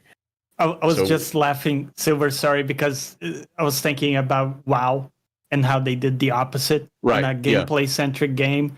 They show this cutscene that's completely not representative of the game. Yeah, you got Capcom with their tea and scrumpets. Yeah, yeah, that's very true. And I mean, Blizzard did that, frankly. Diablo. For Diablo, they basically always did that because they were always able to deliver like top tier cinematics. So they were able to sort of use that to differentiate themselves from everyone else, because they were just on a level that no generally one's achieved. People did. Generally the other people couldn't compete with. I agree with Silver. I was going to ask Asa, because you did WoW at one time. Wouldn't it be weird if there was a new game from them and it didn't have the cinematic? Let's say they just showed the gameplay. True. Wouldn't that be fucking weird? Dude. Because we're all demanding gameplay, but if Blizzard showed up and showed Diablo and they didn't have one, like look at the Diablo one with the girl and the blood, the blood lake or whatever. That was a year ago, maybe 2. I can't remember. That was phenomenal looking. And I find myself still wanting a movie from them, but wouldn't that be weird if they showed up and they're like, yeah, here's WoW, our new expansion. And it just shows them running around, hitting buttons on a screen. You'd be like, dude, what's happening? They could do like some games are cinematic, right? Yeah, some games are cinematic naturally. Like you can have a Sony first-party game and you can put together a really good trailer that is what the game is because it is mostly cinematic. But then you'd have like World of Warcraft if they went, let's ditch the cinematic team and show a raid, and you've just got this screen of health bars, and they're like, look everyone, awesome stuff, you're gonna love it, and people would just look at it going, what? Yeah, dude, that would be a disaster. That. It'd be a funny disaster, but it'd be a disaster. I mean, I feel like Creative Assembly has done some of the best video game trailers I've ever seen for the Total War Warhammer games. And they were all sort of made with in-game engine footage that wasn't necessarily representative of what the game actually is going to play like, but was sort of representative of the experience of it and the hook that's going to pull you into wanting to play it and wanting to try and execute what it is or relive what it is the trailer depicts. Yeah. And can we also just point out, because it comes up all the time, the truth has to be out there. The truth must be known, X-Files style. If you guys are seeing particular games that are like, this game is filmed in the engine, it doesn't mean the game will look that way. If you guys see even like a GTA that shows you guys walking around and you're like, yeah, it's going to look identical to that. Those trailers, even by in-engine footage, even the idea of if it does end up looking like that, that trailer was most assuredly cut off so that the CPU had its cycles. You turn off your AI outside of where you're seeing, do all kinds of very normal shit. So when you hear this was filmed, this is this is like gameplay recorded from a blah, blah, blah, it really still doesn't mean anything. It just doesn't mean anything because you don't know until you get it what cuts they had to make right up. There's a reason why optimization is a thing. If optimization meant bettering, they would use that term. It doesn't. If it meant you're seeing this and we're in the bettering time of our development, that would mean everything would get better. That's quite literally not how optimization works. That's not what they're even doing. They're trying to make sure if they want to hit 60, they're cutting from things. They're moving things around. They're adjusting. Sometimes we get a game that looks almost the same. I would say Order 1660. What was that game for the PlayStation? 1886. Yeah. They did some tricks. They did the letterboxing for no reason whatsoever, but it gave them a ton more pixels that they could use on the, on the actual image. There were things, so that one looked really, really good, but there were tricks still employed to look like that. There's a very particular time where you look at the hardware and you're like, I know what can be delivered because of that hardware. There's some tricks. There's some things. There's stuff like mega textures and shit that people brought in the last 15 years that are like, okay, we can do a new thing now. We might be able to do this special thing. By the way, I'm not dissing on GTA 6. I think it's going to look spectacular. But when I see a trailer and they're like, 10,000 people on the screen when they're walking down the beach, I'm just like, I think I'll wait. I think I'll wait till I see, a little bit more. I think also worth mentioning, I like the way you guys talked about it being a hook. It's the same thing with music. Like every song has a hook in the beginning that it returns to, right? And what's interesting about that is that everybody tries to have a good hook, right? Yeah. But famously, only some people succeed.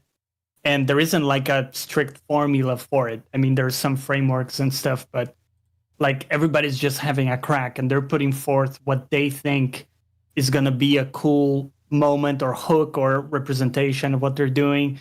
And sometimes it doesn't land. I mean, we talked about forgot the name already, the new Space Marine 2 devs Saber game. Saber. Toxic Commando. Saber. Thank you. Yeah, Toxic Commando. I think for us it didn't land. At least none of us saw a clear identity there or like something they were trying to show. That to me would be an example of they put something forth, but nothing really stuck. Like at least I don't actually remember much from what happened there compared to some other trailers. Yeah.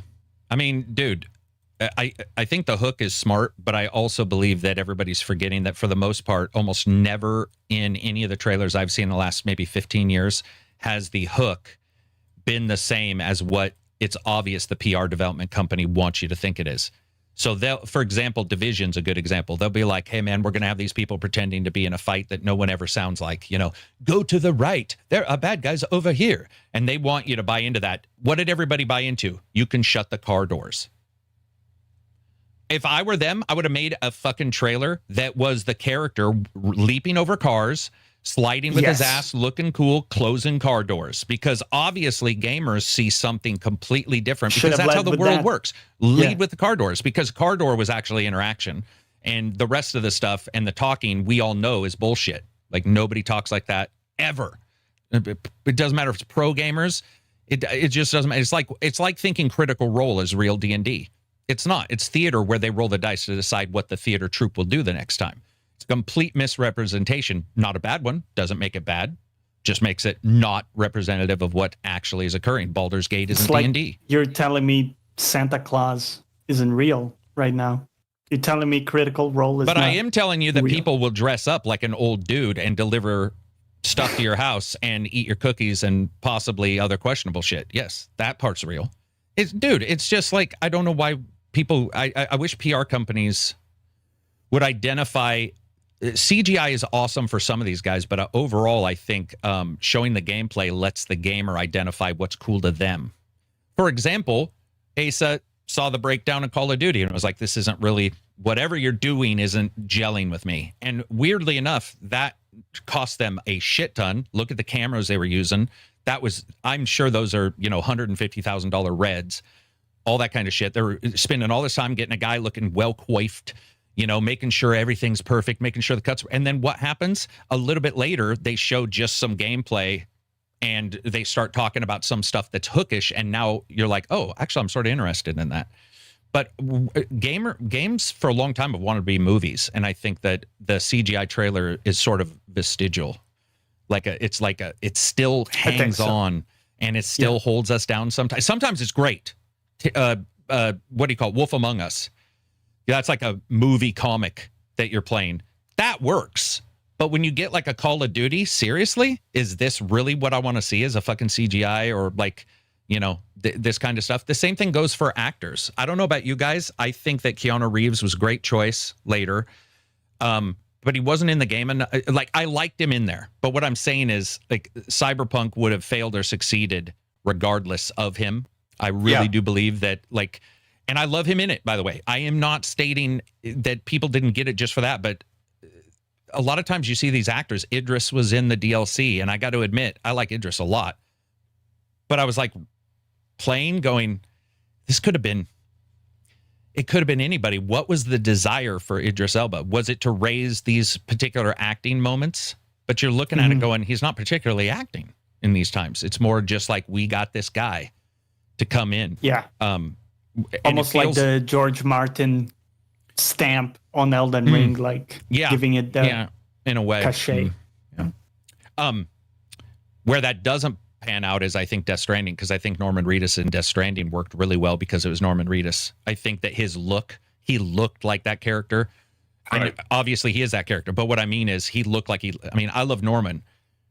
But let's be honest. That guy was the oldest baby ever. Like, he was born looking 90, I'm sure. Like, he's just an old looking, and it worked perfect for that weathered world. Like, that was a perfect set of casting, I think, for Death Stranding. Like, I was like, damn, that's great. But yeah, it's a weird situation. Another in this was like Kiefer Sutherland in Metal Gear Solid 5, I feel like. Yeah. Or what about Far Cry? They keep getting fucking actors. Like, they got whatever his name is, Esposito. And you're like, dude, are you going to put him in the fucking game? Like, why is he on the cover of your script? Why he's like, he does something bad and then runs off. He was like a coward. Underused. Yeah, dude, you're sitting there going, seriously, put him in. Like, by the way, I'm okay with putting him in. Like, if you want to put him in there, go for it. That'd be great. But otherwise, get your voice actors, give them some cash and move on from there. Don't spend that money elsewhere. And the same goes with the CGIs. Other than, again, Blizzard. If they didn't do a CGI, they'd be lynched. If they didn't do a CGI for Diablo, if they didn't do a CGI for WoW, it'd be a disaster. It has to happen. I mean, you look at, Old Republic used to do amazing CGI trailers. Yeah, they did. Yeah. They've shifted because I assume because of budget reasons. They've shifted to doing in-engine trailers. Makes sense. like 5-6 years. Dude, they had some great. There's like a 10-hour video where people just took all the cutscenes and put them in one movie, sort of. And I've watched that thing like 50 times because it's so good. The Star Trek or the Star Wars one, so great. What else we got? This one from Max. He says. Oh, also, by the way, Carrick, it's pronounced quaffed. Thank you. Not coiffed. Appreciate it. What were you saying, Johnny? I understand that Carrick isn't into retro games, but what does everyone think about retro handhelds? I've been collecting different form factors from companies such as Enbernick and Retroid. Do you think these retro handhelds bring back people who used to play Sega and SNES back into games? Go for it. What do you guys think? I don't believe it does. I think people are already into gaming who would get one of those. Go on. Asa? No, I don't have a device like that. I don't really know anybody that does, but they keep on making them, so there must be some demand. And it's one of those things, if you're playing an old game like that, I'm typically, I'll play games on the biggest, nicest screen that I can. But if you're playing a game that was originally designed for the NES, maybe you're better off playing it on a tiny screen. It might look a bit tidier, you know, so there probably is some purpose to them. But yeah, I agree with that. What about you, Silver? I would be open to them if they're small. Like if I can literally fit one of those into my pocket, for sure, I would be open to that. Like it basically was another revamped version of like a Game Boy. Yeah, some are, by the way. Just like a much bigger screen compared to that I would be interested in. But so portability would be probably the biggest single factor in that for me. Yeah. Anything else, Johnny? We had a second one from Max. He said, question for Silver. What's your take on the group band Michael Learns to Rock? How big are they in Denmark? Are there any bands you guys like that aren't famous anymore in your country, but are still listened to by many in other regions? Yeah, so if you don't know, Michael Learns to Rock is a Danish rock band. They're not very well known in Denmark. Honestly, they're not very big, but they became huge in Asia. Absolutely gangbusters huge for some reason. Interesting. I've never really been listened very actively to their music. I'm not all that familiar with it, to be honest. It never sort of orbited my my sphere. Yeah. But my only real familiarity with them is the fact that they just got huge in Asia. And that was something that was a frequent topic of discussion in the 90s where I grew up. And yeah, they're iconic over there for some reason. Dude, do you think that's Japan, like the whole Japan being 10, 15 years after? Sometimes you see them suddenly wearing blue jeans and having Flock of Seagulls hair. Except it's not just Japan. I mean, it's China, it's Korea, it's Asia in general. Really? From what I know, from what I remember, yeah, that they're absolutely huge. They've toured Asia a bunch of times. Damn. What about you, Asa? I know you said like mixing games and music and deciding trailer music you're not into, but are you into like any particular band? No, don't ask me about music. I can't put that together. I should be able to. I listen to loads of music, but no. I mean, dude, it's not that crazy. You'll get people who like they love a movie or whatever, and you'll be like, "Well, who's in it? Who directed it?" I don't know.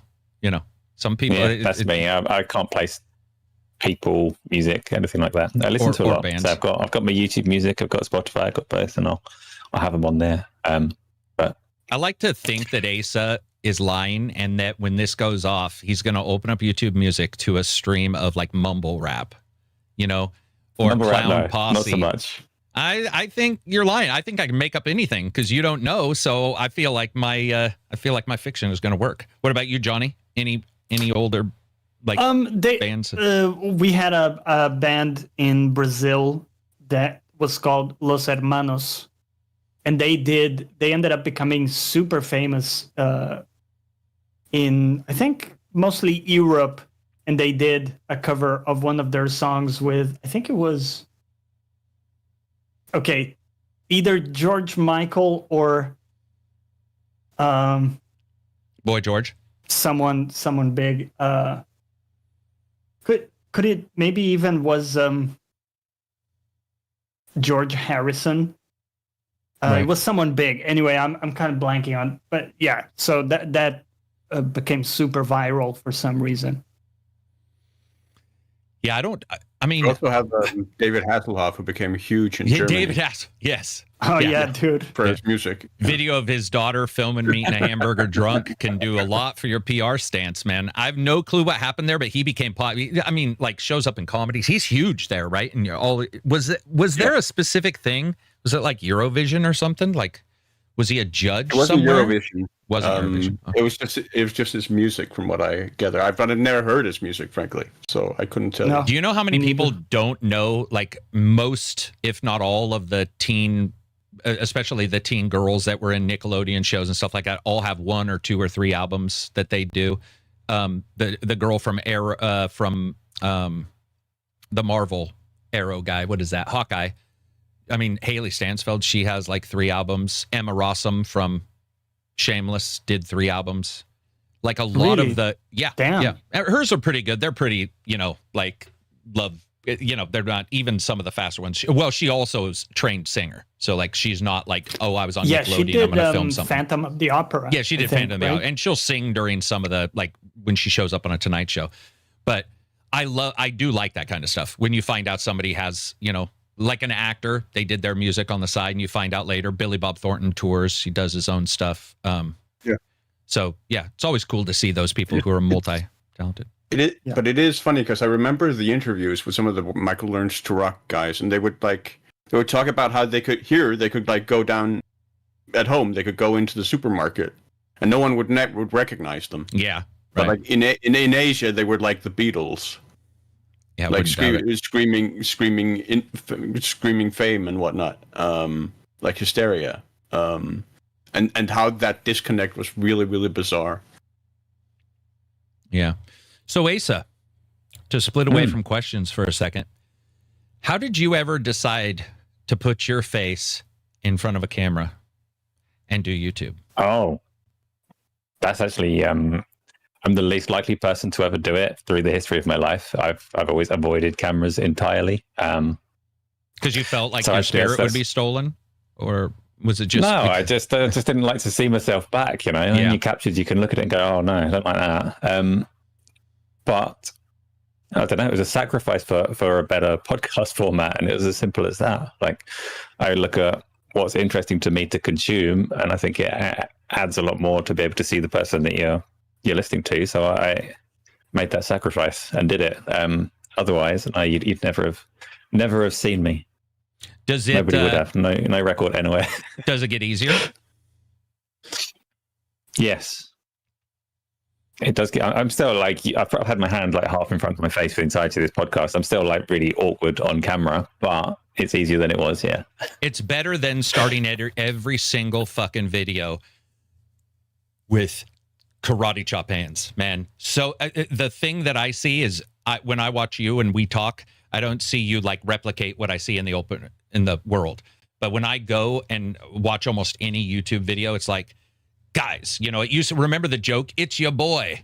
Every video would start with it's your boy, and now it's like, we need to talk and blah, blah, blah. And then for a while, it was the 3/4 camera looking down because you don't want to look straight at the camera. You want to, and they all by being fresh, they all do the exact same thing. It's like and so the reason why I was asking if it got easier is you didn't seem to change much. And I think that for the most part, that's exactly what works better, is to just, you do you. You follow, even if it supposedly helps presentation or whatever. I think a lot of us see through the presentation, don't like the presentation sometimes. Sometimes it's like, it's better. I've seen people do a little fucking tiny picture of themselves way down in the lower corner, and people get mad about it. And I'm like, why? Aren't you here to watch the game? Who gives a fuck if you can see their face? If it's a podcast, different, obviously. It would be really weird if we were 3 pinhole cameras right now, or 4, and we're just, like, you'd be like, what's the rest of the screen? But yeah, no, I know the entire time I've talked to you, you haven't changed much, and which I think is a a positive. I know some people definitely don't follow any trends, and that's probably why my channel is so small. It might be, but following trends means following. It's an active thing, which means you have to consistently do it, right? Which can get quite tiring, I think, to follow a trend, because you have to study the trend, which that sort of, you didn't get into games. No guarantee for getting huge. No, we do see some people that I'm quite surprised. This is one thing. Let me shit on some dreams. First of all, if you keep trying, it'll work out. Bullshit. Absolutely not true. The number of people I've seen with amazing channels where I see their content and it's mind-blowingly good. It looks amazing. They spend tons of money on cuts, editors, blah, blah, blah. 15 views. It is luck of the fucking draw. It's luck of the algorithm. It's like some people say it's charisma. I've seen people with amazing charisma not do well. Tons. Yeah. Like, who knows what magic that is? But yes, you might be more, but you might also not. And then all that money and time and everything is spent, and you're following a trend, not following the games you want to cover. So instead, follow the games you want to cover and what you want to do, and hopefully you catch people. And if you do, that's great too. You had a developer respond to a review. Somebody's caring, right? Like that's, I mean, honestly, dude, if a developer responded to your review, that's probably worth 1,000 subscribers. It's like, that person later might say, hey, Asa reviewed this game.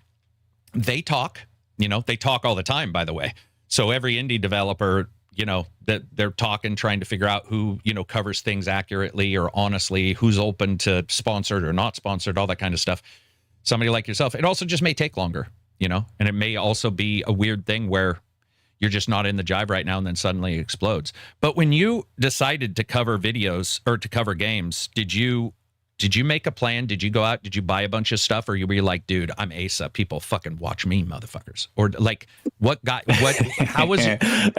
Give me a description of the very first time you sat in front of a camera and what was your first video? Was it a review where you were on the screen? Do you remember? Was it a review? Was it podcast with like Gaz? I was definitely doing podcasts before I did any kind of video whatsoever. God, that's a ways back now. It's been quite a lot of years. So the first videos I did, I kind of did the Digital Foundry route and started doing some comparisons and things like that a long, long time ago. I think that was probably the first like edited proper videos that I did. I did weekly news videos for like 6 months. That was a long time ago. Probably a year's worth of those. I don't really know the answer to that. I don't know why I put myself on camera. Mostly now, after a lot of years of doing it, I try and do things that I would find interesting myself. Because there's an awful lot of content that I wouldn't want to watch around there. And I try and find the things that are a little bit different that would hold my own attention, and just hope that there are more people that maybe have similar interests to me that might also find those things interesting. So like I want to do at the moment, I really like my Final Fantasy game. So I want to do a feature video on the evolution of that series, but I'm doing it because I like Final Fantasy games. If there are other people that do, then that's cool. And if there's not, it's still interesting to me to cover it. So that's kind of my angle now. Yeah. Isn't it a weird thing, guys, where if you're with your pals, you'll talk up Final Fantasy for 3 hours, even though one friend out of 6 is listening.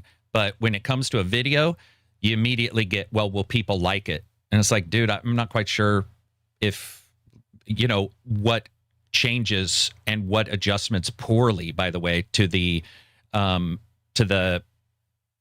person's psyche that ends up doing. If you start thinking outside of whatever you're doing. Because, for example, what I'm meaning is a lot of times when you're with your friends, you don't worry about the presentation. You're just talking about stuff. You're not like making sure that they understand and you have a perfectly cut video beside you when you're talking to friends. That'd be quite haunting. Like that person would be kicked out of the house. You'd be like, that guy is a freak. He brought a fucking screen with him. What the fuck? But in game coverage, I see a lot of people doing all kinds of stuff.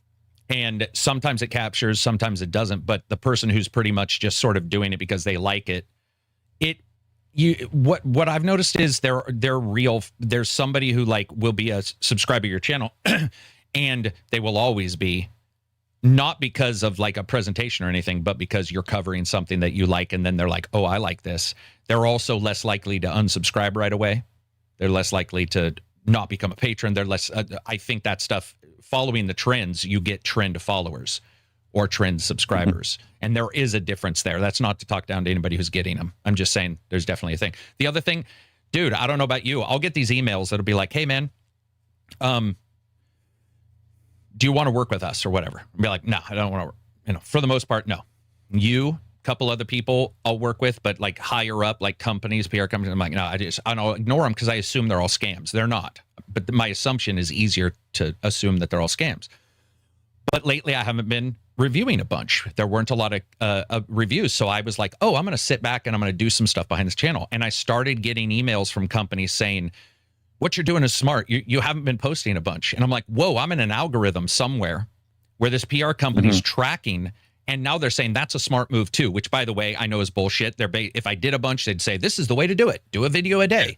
If you don't do a bunch, they'll be like, this is the way to do it. Don't do a bunch. And what I've found is, like, why even listen in the first place? Because you're already reacting to what I'm doing. I'm the one who's supposed to be creating. I don't, like, they're telling me something I already know. You haven't done a bunch. It's like, yeah, no shit. That's the way it should be. I think that what you're doing and, what you did with Gaz, I loved both of you guys together. I love you by yourself. I think that's honestly the best way to do it, especially if you have a side job, if you're doing the other stuff. Because if you do start kowtowing, I mean, at what point do you do you sort of just become that, and that's all you're doing? I mean, I can tell you're a fan, definitely, because some of the stuff you like is, I don't know why you like it, but we both like VR, which I think is funny too, because like we both like stuff that's not super popular. Like if I did a VR video, dude, right now in the current algorithm, does that mean I'm going to not do one? No, it does not. I'm working on one right now because it's just like you said, it's sort of what's enjoyable. I mean, Johnny does League of Legends. Nobody likes that. I'm just joking. Speaking of that, how's the channel done, Johnny? Have you been continuing the long cut things? I've been posting every week for about a year now. Damn. Look at that. Johnny Plays Live. Check him out. Continue. Sorry. Yeah. It's not really found great success yet. And I'm trying like different formats and stuff. I think it's like you said, it is hard. Your content needs to be very good. And you also need to get lucky at some point. And those things haven't converged yet. So I'm still working on it. Still trying to. Yeah, I think that's the most important part, right? Because really that's what we can do, which is the input part. And doing something, like you say, Carrick, that you enjoy, right? I can see myself doing 100 of these videos. They're fun for me to make. I imagine it's similar for you as well. Like you could see yourself doing this for the long term, which is what I see when someone is following a trend. What tends to happen is that they only got so much in the tank before they burn out because it's not what they're interested in. Instead, it's a trend they're following. It's something outside of. Yeah, dude, it's weird. I mean, it's also weird. I feel this way, to expand the conversation. I feel this way for some developers because I've talked to guys who've worked on Call of Duty for 15 years. And you would expect, I think, that you would expect for them to be like, I wish I didn't have to work on Call of Duty. That is what I think I would expect. And yet, when I ask, they're like, dude, I actually love working on Call of Duty. I love it because every couple of years I'm working on a different one. And I can take what I've learned and move forward and be like, okay, we should try this. We should try, blah, blah, blah. And I think the current zeitgeist is that, especially here with big games, those guys, those poor developers, they're all trapped in a room. They're all forced to do blah, blah, blah. And that absolutely happens. The real world's that way. But it is quite surprising to me that a lot of people who are making games still have a ton of passion in something that I think would be the toughest thing in the world right now. I would not want to make a game. I would not. We were counting yesterday just how many caveats there are to making a game. Put a girl in a game, everybody's mad. Not put a girl in a game, everybody's mad. Put pronouns in a game, everybody's mad. Don't put them in a game, everybody's mad. You have online of any kind in a game, everybody's mad if there's a single player. If you don't, everybody's mad because there's not some kind of continual game. Is the game 20 hours? People are mad it's not longer. If it's 30 hours, people are mad it's not shorter or longer. Dude, that's like 5 or 6 right there. And you can go on for like 9 hours. The idea of making a game right now, and I grew up wanting to make games. I mean, I worked in games. It was like I was like getting into mods. I was doing voiceovers. I was like, oh, this is where I want to go. And even back then, I was like, I feel like the feedback loop, because I know how critical I am sometimes. And I know the feedback loop and how quickly you can feedback if you dislike something or like something. And it's like the idea of being a developer, you know, and just putting your shit out there. Or I'd release it and I would call myself somebody else. I was teasing Amuzki saying I'll release a game under Amuzki's name. I'll be like, yeah, man, I'll release a game, but I would have to be anonymous to do it. You know, do AI, you're hated. Don't do AI, it takes you twice as long. Even if you're really careful with your AI, people are like, you know, right now are totally dead set against it. It's like, don't have voice, I'll be mad. Have voice, costs you a ton more. It's like, and your game could do well, and you still get sacked with, you know. And your game could do well. Even more important, your game like could do well, and you're sacked. Closes, you know, like. The thing is, it's not everybody hating this loud minority. Yep, but that isn't the thing. I mean, that's unfortunately the exact thing I'm pointing out is the loud minority are all you can hear. That is currently all. Do you know what the majority does? They go into Discords to talk quietly. That is quite literally what is happening. The siloing of people discussing games, go into a Discord and you will hear a breath of like relief when you go into a Discord. People are like, oh my God, I can talk. Like it, and they are not going to go out and fight. That's why I get people who are mad at me all the time. They'll be like, man, this guy said something that was a lie or whatever. And you were in your, you know, comments banter, you know, like bashing them. You should just let stupid people say stupid stuff. And I'm like, no, because that's just going to spread forever. Like it's just going to turn into this disaster if you let that, you know, but I know not everybody wants to do it. It's like some of us want to go into a Discord and talk quietly about a game we enjoy. And even if I tease you guys for liking a game in a Discord, because I will do it all the time, but you guys will do it to me. You'll tease. That's not the same as this constant shit a developer has to, or a musician, dude. Because it's all in good faith, right? It's very different. Yeah, for the most part, I think it is. What else we got for questions, Johnny? Any? Nope, that's all we had for today. All right, let's break this out to some crazy shit right now. So, do you still have a little bit of time, Asa? Mm-hmm. Okay, here we go.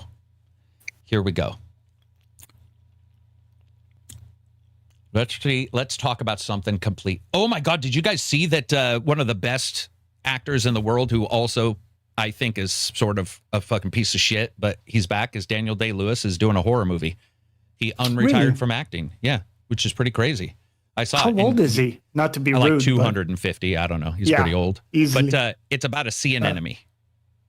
It's a horror supernatural. Does he play the sea anemone? He does not. And I got to admit, when I read the announcement he was coming back, I was like, if that motherfucker comes back in like a sea anemone fucking suit, I'm going to be all over this movie. Unfortunately, he does not. But yeah, he came back, which I was actually quite surprised. Do we have anything weird science-wise or anything, Johnny, that you've been studying in the last couple of weeks? You haven't really been into that lately. You've been doing other work shit, right? Yeah, I've been reading quite a bit of fiction recently, so I haven't done as much podcasts. I've been listening to some non-science stuff this week. I got into a few other things. I found out that what's his name? The guy from Californication. Dave Duchovny's podcast. David Duchovny. Yeah, he has a podcast. He had some interesting guests on. I always found him to be a cool dude. So I listened to uncomfortable as fuck to do a podcast with, though. Did you see the Chris Carter one? Chris Carter's the maker of X-Files. That was uncomfortable. They don't talk like normal podcasters. They talk like, you know, and you're like, dude, get the fucking word out. It's very, I don't know. David Duchovny isn't a speaker. If you've ever seen him speak, even in interviews, he's he's almost meticulous and then rewrites what he said while he's saying it. And when you hear his podcast, it takes quite a bit of mental energy to get through that podcast. But you like it. I like it. It's different. Any others? Yeah, I don't know why. I like him. I find him to be a cool dude. I always have, you know, since Californication and the X-Files and stuff. And I always hoped that he would be like a good person and not a dick behind the scenes. And but I've never known for sure, of course. I mean, we see interviews and stuff. So it was cool to see. and he's a lot older now too. So he's kind of sobered up too, which is cool. I enjoy seeing those people as they are older, because I watch them being so much younger. It's kind of cool to see like where they've landed, both philosophically and with their life and what they care about, what they value now versus before and stuff. I think it's pretty cool. This is one of the cool things in the era of podcasts, is that everybody has a podcast now. Parks and Rec lady, whatever we were talking about the Parks and Rec. Everybody's got a podcast. And, she's great, but similarly, I would say she's not... she's not like a good podcast host. Sorry. Practiced, rehearsed. Yeah, it's pretty rough sometimes. It's pretty rough sometimes, but it's a cool hang, as she says. So I like those. I have been enjoying those a little bit. But yeah, I'll probably get back onto some more science-y stuff. I still have on the list the book you told me about from Sarah Walker Yeah, that's a difficult read. It's kind of I'm expecting a bit of a heavy read. Yeah. What about you, Asa? Podcasts or books, music, anything that's popped up? I've got nothing to offer you on this one, I'm afraid. No, it's not just the music. I've not read a book for a long time. Not listened to a podcast for a long time. Watched your video today on the games coming out in September. That's about, thank you. About my limit. I've watched actually, I've been trudging through Severance, which a lot of people love, the Apple TV show. Yeah, and I just don't get along with it. I like the way you said it, because trudging is how it felt. Oh my God. Apple can make a fucking nuclear bomb seem really boring, man. Their way of making shows. So how far have you got through Severance? I'm hopefully near the end of season 2. That doesn't even sound good, man. Wow, no, it doesn't. Yeah. Okay, gotcha. I really needed to get to the end. Like season 1 ended quite well, but I had the same feeling for the majority of it. Like, please move along. And Andor as well. I've watched most of season 2 of Andor now, which culminates really nicely. Okay, yeah, I could see that. What about you, Silver? Any movies, shows, books you can suggest? Anything cool? I did actually find a sports podcast a couple of weeks ago that started like a year ago, but just hasn't entered my attention until now. Served with Andy Roddick. Fucking tennis player Andy Roddick? Yeah. Damn. Okay, cool. If you haven't listened to it, highly recommend it. Especially as a tennis fan. He's been running the podcast for like a year now. He typically co-hosts with John Wertheim, who was favorite sports reporters, Sports Illustrated reporter who has written about tennis for like 25 years, for like as long as I followed the sport, really. And Roddick was one of my favorite players back then as well. Yeah, for sure. So like, he's just an enormously solid host. He's very funny. He's very smart. Like listening to him interview Agassi, Maria Sharapova, Nadal, his interview Nadal is incredible. Very cool. Like sitting down for like an hour. Like their discussions about the tennis game and whatnot are extremely informative. One of the best sports podcasts I've come across. I highly recommend it. I think it's one of the highest rated sports podcasts these days. But I just completely missed my attention. But it's been going for like a year now. And I highly recommend it. Do you know, there might be something about sports podcasts, because I just started watching the one with Kelsey brothers, and I'm a football fan somewhat occasionally, like every 7 years or every 4, like a leap year, I'll be like, I'll watch a little football. But I've actually enjoyed, I think the sports guys, and I don't quite know why, but I would say actors don't always translate to podcasts well. Maybe it's because they're used to reading lines. I've joked about, I love Robin Taylor, I think is his name, the Penguin from Gotham. Everything he did in the show was great. And then I watched him in interviews and on podcasts, and I was like, oh, okay, this is not the same. Like it doesn't flow well. And with actors, I've noticed I don't like most of them. But when I watch sports guys, I don't quite know what it is about maybe it's because of their depth of knowledge, where when somebody says they're an actor, their depth of knowledge is usually what school they went or didn't go to, who they followed or who they didn't follow. And after that, I'm like, okay, there's not a lot here. But for sports guys, because they dive into every little idiosyncrasy, it can be quite fun, competence porn kind of thing, where you're like, this guy was really good, and they're telling me these amazing stories about a sport that maybe I don't even like, but it's super interesting. What were you gonna say? I mean, especially with Roddick, like hearing just about how the entire tennis calendar works, because I mean, tennis players basically play year round. They have like 2 weeks holiday in like from December to January. Other than that, they basically go year round. Like how much of a grind that is, and how a lot of people basically make or a lot of professional tennis players on the tour make their living just from appearance fees. Just from appearing in a tournament and then collecting the fee for not necessarily the prize money. Oh, damn. And how that whole system works and feeds into its own economy, that's all extremely fascinating. Yeah, I like that stuff. For me, I've been listening to fucking everything. A ton of technological stuff, science stuff, space stuff. Nothing really new. Lately, it's been diving into like books and shit, like Johnny has a little bit.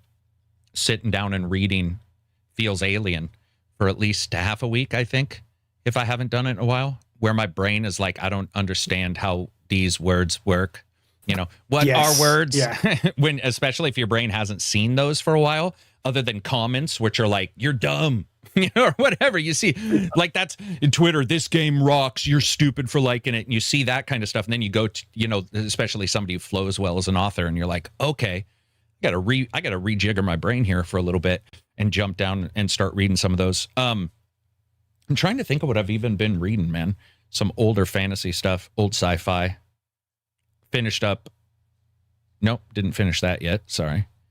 Yeah, it's been really it was funny because I was talking to Johnny off camera earlier, and it feels like this entire week has been like, he was saying it was sort of a rough down week, and weirdly enough I feel the same way, like where it's been actually hard to engage with, like, I mean, the Gamescom was easy enough for me, but it feels like anything outside that, shows and stuff, I've had to do rewatches versus a new thing. That's usually how I know I'm tired, or you know, whatever it may be, psychologically, like don't want to try to figure anything out. Like Severance, I would not be able to watch that right now. I mean, I wouldn't even know what was happening on the screen because it's so sad. Yeah, dude. What? I needed a solid 2-day break between episodes on that. Yeah. I don't know. Maybe that's just coming out of summer and stuff like that. Also, the heat here is ridiculous. So it's just like it's 89 right now, and I think it's supposed to be 99 by the time the day ends. It's just fucking. But reading has been awesome, man. I've been reading that book I told you about, Empire of Silence, by Christopher Ruocchio or something. It's the Sun Eater series, and I mean that just tells you everything. The Sun Eater, it's a super badass like space. Yeah, you don't get that username sci-fi without doing something crazy, right? Yeah, like okay. I mean, yeah, that's a conversation starter for sure. I'm liking it because it's really focused on the one character so far, at least, you know. Because the other book I'm reading by Brandon Sanderson, you got like 6 or 7 point of views. And at some point I'm like, dude, I just want to follow this thread for a little longer. You know how they do where they kind of cut, and they do the same in TV shows where, you know, they'll show a scene and the moment it gets good, they cut it. And now you're watching like somebody at a bar. But like, bro, I want to see where that goes. And you're only going to see it, you know, 20 minutes later. Yeah, that definitely happens for me. There. Anything else before we wrap it up? Asa, what's the go word on the channel? What do you have any, are you just going to you got any guests lined up, or are you just sort of taking it a day at a time? Podcast? Not 100% sure. There should be a podcast tomorrow. There should be podcasts every weekend. The split stream stuff that I do should carry on. Little news videos, hopefully some more reviews coming. Try and push something out for next week on the review front, but I haven't decided what yet, and it's not likely to be a game that's super current, because I'm thinking I quite like to just pick a game from the last couple of years that's interesting for one reason or another and just cover that instead. So I'll be looking at doing that. I've still got the other little channel as well, the one that I've been talking on the chat as the Acer games where I do my streaming. So try and get some of that going again. Just play as many games as I can. That's about it, really. You do the split screen one with Demon Hunter? So, yes, so and possibly an American Hours one as well with somebody else. Whatever caused you to try to do that? Because didn't you say it's technologically quite difficult to put that together? That's sometimes I don't know. Something seems challenging but achievable. So I'm like, yeah, I'll have a crack at that. That seems an entertaining way to do something that's a bit different to anything else that people can watch.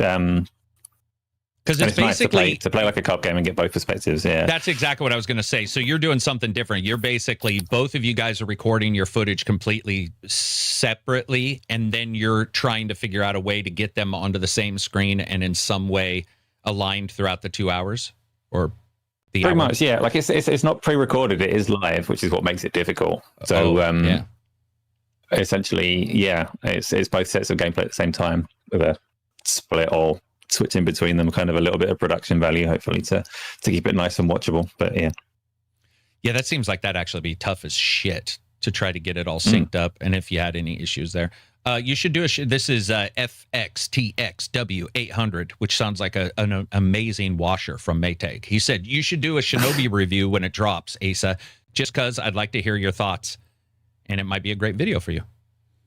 Are you a Shinobi fan? FCW, not overly. I'll consider it if I get out of it. FTW. I'm not promising that it'll be close to the launch of the game, but at some point. What are you a fan of?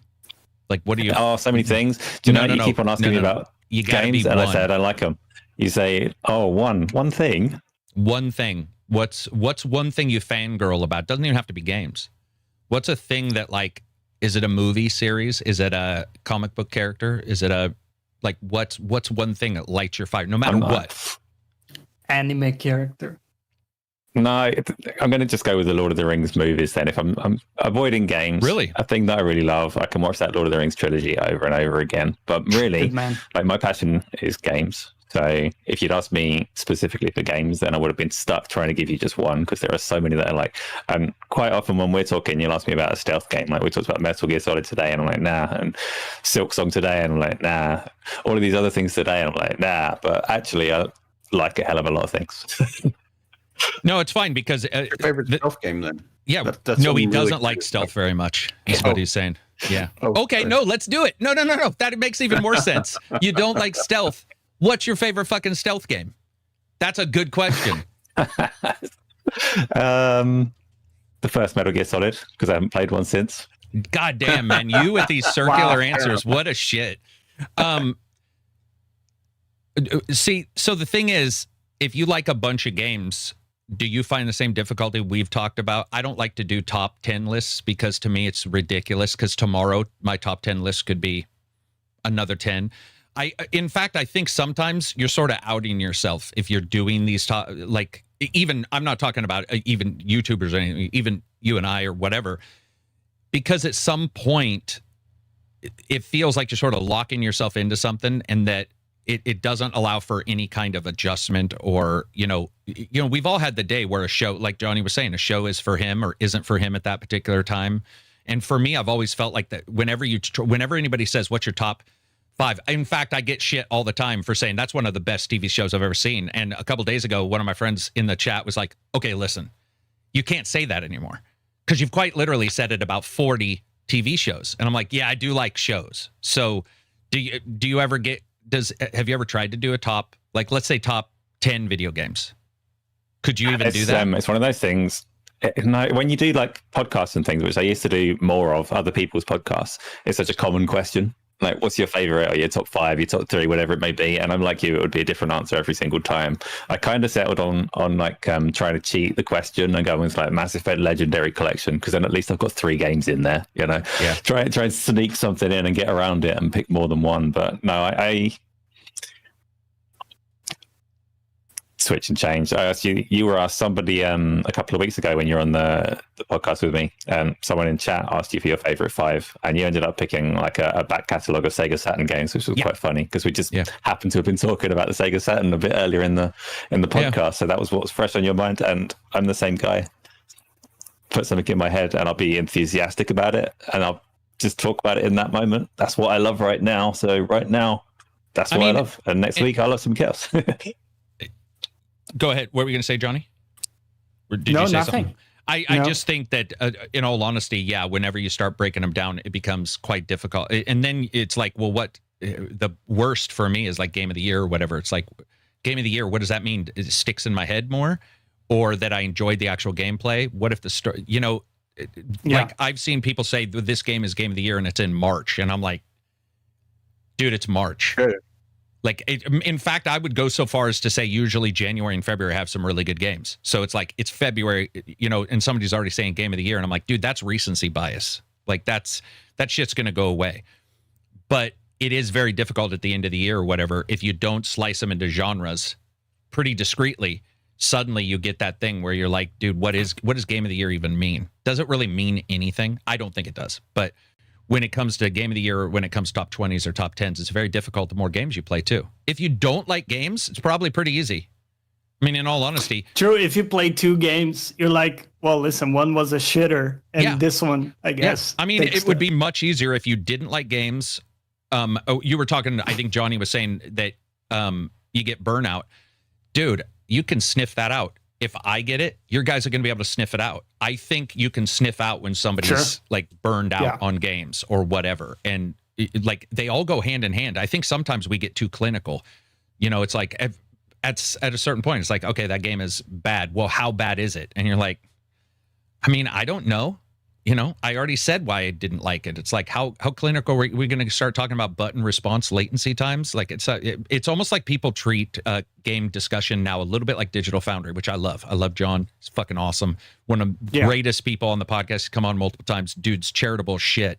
But I think sometimes talking about VSync in a certain cutscene has now somehow leaked out into the rest of the conversation, to where now people are like, well, they fucked up a little bit. I mean, at least when Silver was talking about the subtitles in Mafia, I'm sure somebody's like, what the fuck? But it's like, okay, he noticed that, and he was saying it's still good regardless. It's like, it's just that this was a little weird. But it doesn't go that. It goes to some weird thing where it's like, it's bad, somebody didn't pay attention. This is a terrible thing. And so it goes both ways. Top 10 worst games I wouldn't be able to give you either. In fact, top 10 worst games might be the hardest thing ever. Like, what is, I mean, because I've had Alpha Protocol, one of the buggiest games of all time, but it's nowhere near one of the top. It's in there. Okay, Gollum's pretty high on the low. Gollum's high. That was a peak or a trough. Yeah, that was the deep one. I think it's probably. By the way, go ahead. What? I was just gonna say, Lord of the Rings, Asa. Do you know there's this theory that Frodo doesn't know Legolas' name because he never says it in the entire movie. In fact, in that final scene where everybody's coming in the room and he's saying everybody's name, right? And having the weird gay moment, he doesn't say Legolas' name even then. You give me a fine excuse to watch the whole trilogy again. Gotta watch it again through that lens. Yep. He hates Legolas. He does. Yeah, he hates Legolas. Well, super tall versus super short. True. Maybe there's some, like, a little blonde, bit of blonde locks. Great and his facial short curly hair. Features. Yeah. I do like listening to those kind of things, like fan theories on games, fan theories on movies. Yeah. Those are always fun because somebody will say something about a movie and you'll be like, dude, I never even thought of that, And sometimes they'll ask the director, and the director's like, what? But it sort of works out. The new movie coming out here soon is Weapons. Well, it's out. But there's some mysteries in Weapons, and Josh Brolin, I watched 2 interviews with him. Josh Brolin asked the director about 2 of the mysteries, and the director's like, what do you think it means? And he's like, oh, it's that. It's just sort of there. Doesn't always have to be answered. Vapor says, we all know Carrick's favorite game of all time is Elix 2. Dude, that isn't even the worst 100 games or the best 100 games. I guess mediocrity can be pretty shitty when you think about it. You need your top 10 mediocre games of all time. I chafe at that shit. I hate it. I didn't even like it. Weapons was really good. Oh yeah, I haven't seen it yet. I want to check it out. What do we got before we wrap up? Then we have anything else? Anything amazing? Anybody? Thanks for being here, Asa. Yeah, for sure. Appreciate it. Thank you for inviting me. It's much appreciated. Even though he never told us any of the games he liked. He never told us. By the way, you guys were talking. talking about what is the thing that will get you to like stealth games, going back to that, and I missed the final part of the conversation. Did you land on anything? Was there any one? No, I reckon one day there will be a stealth game that I love that just like really clicks for me and I enjoy it. So I'm going to keep trying them, but I don't. I'm not smart enough to design the stealth game that's going to fix it. So. I feel like you and I talked about that 2 weeks ago too. We were trying to. I think that was almost directly the same question I asked. Was like, what would ever get you to like it? But no, I know that's what I'm saying, but I missed the final part of that discussion. Yeah. So I was wondering. I think we came to the same answer that he was saying that since he'll leave it up to a developer and maybe he'll be lucky enough to find one that he likes, but. I will say it's not conceptual, right? I'm not against stealth as a concept, and I think one day there will be a game that nails it, and I'm like, wow, this feels really good to play. Yeah, you're not like. But I don't know when that'll be or why. Yeah, I'm trying to think of what else there is. I think that's it. It's been we talked about the price of PlayStation raising, right? Yeah, we did cover that. Yeah, I think we covered everything. Thanks as always, Asa, for showing up for the podcast. I hope you see success on yours. I'd love to come back on anytime. Just shoot the shit with you. That was 4 hours of absolute brain rot, and anybody who, oh my God. Okay, I got to wrap this up with a fact that I thought was amazing. Statistical, like, genius that this guy is. There's a particular guy who tracks everything with, like, the improvements of AI, chips, selling of chips, all the smuggling stuff. He covers pretty much everything when it comes to statistics. And when training large language models and then doing a small snippet of getting humans to rate the worst and best of the input. 80% of people thought TikTok was brain rot versus the AI responses. When they were hidden and they didn't know if it was a TikTok thing that was said or an AI thing, that TikTok is now considered such trash as output and such misinformation that most companies are looking at it as not anything worthwhile of taking in because it is such trash. And I gotta say, as somebody who doesn't have a TikTok, who recently went on a dare, it was with no hyperbole, 10 minutes of some of the worst, absolutely, I mean, just horrific shit.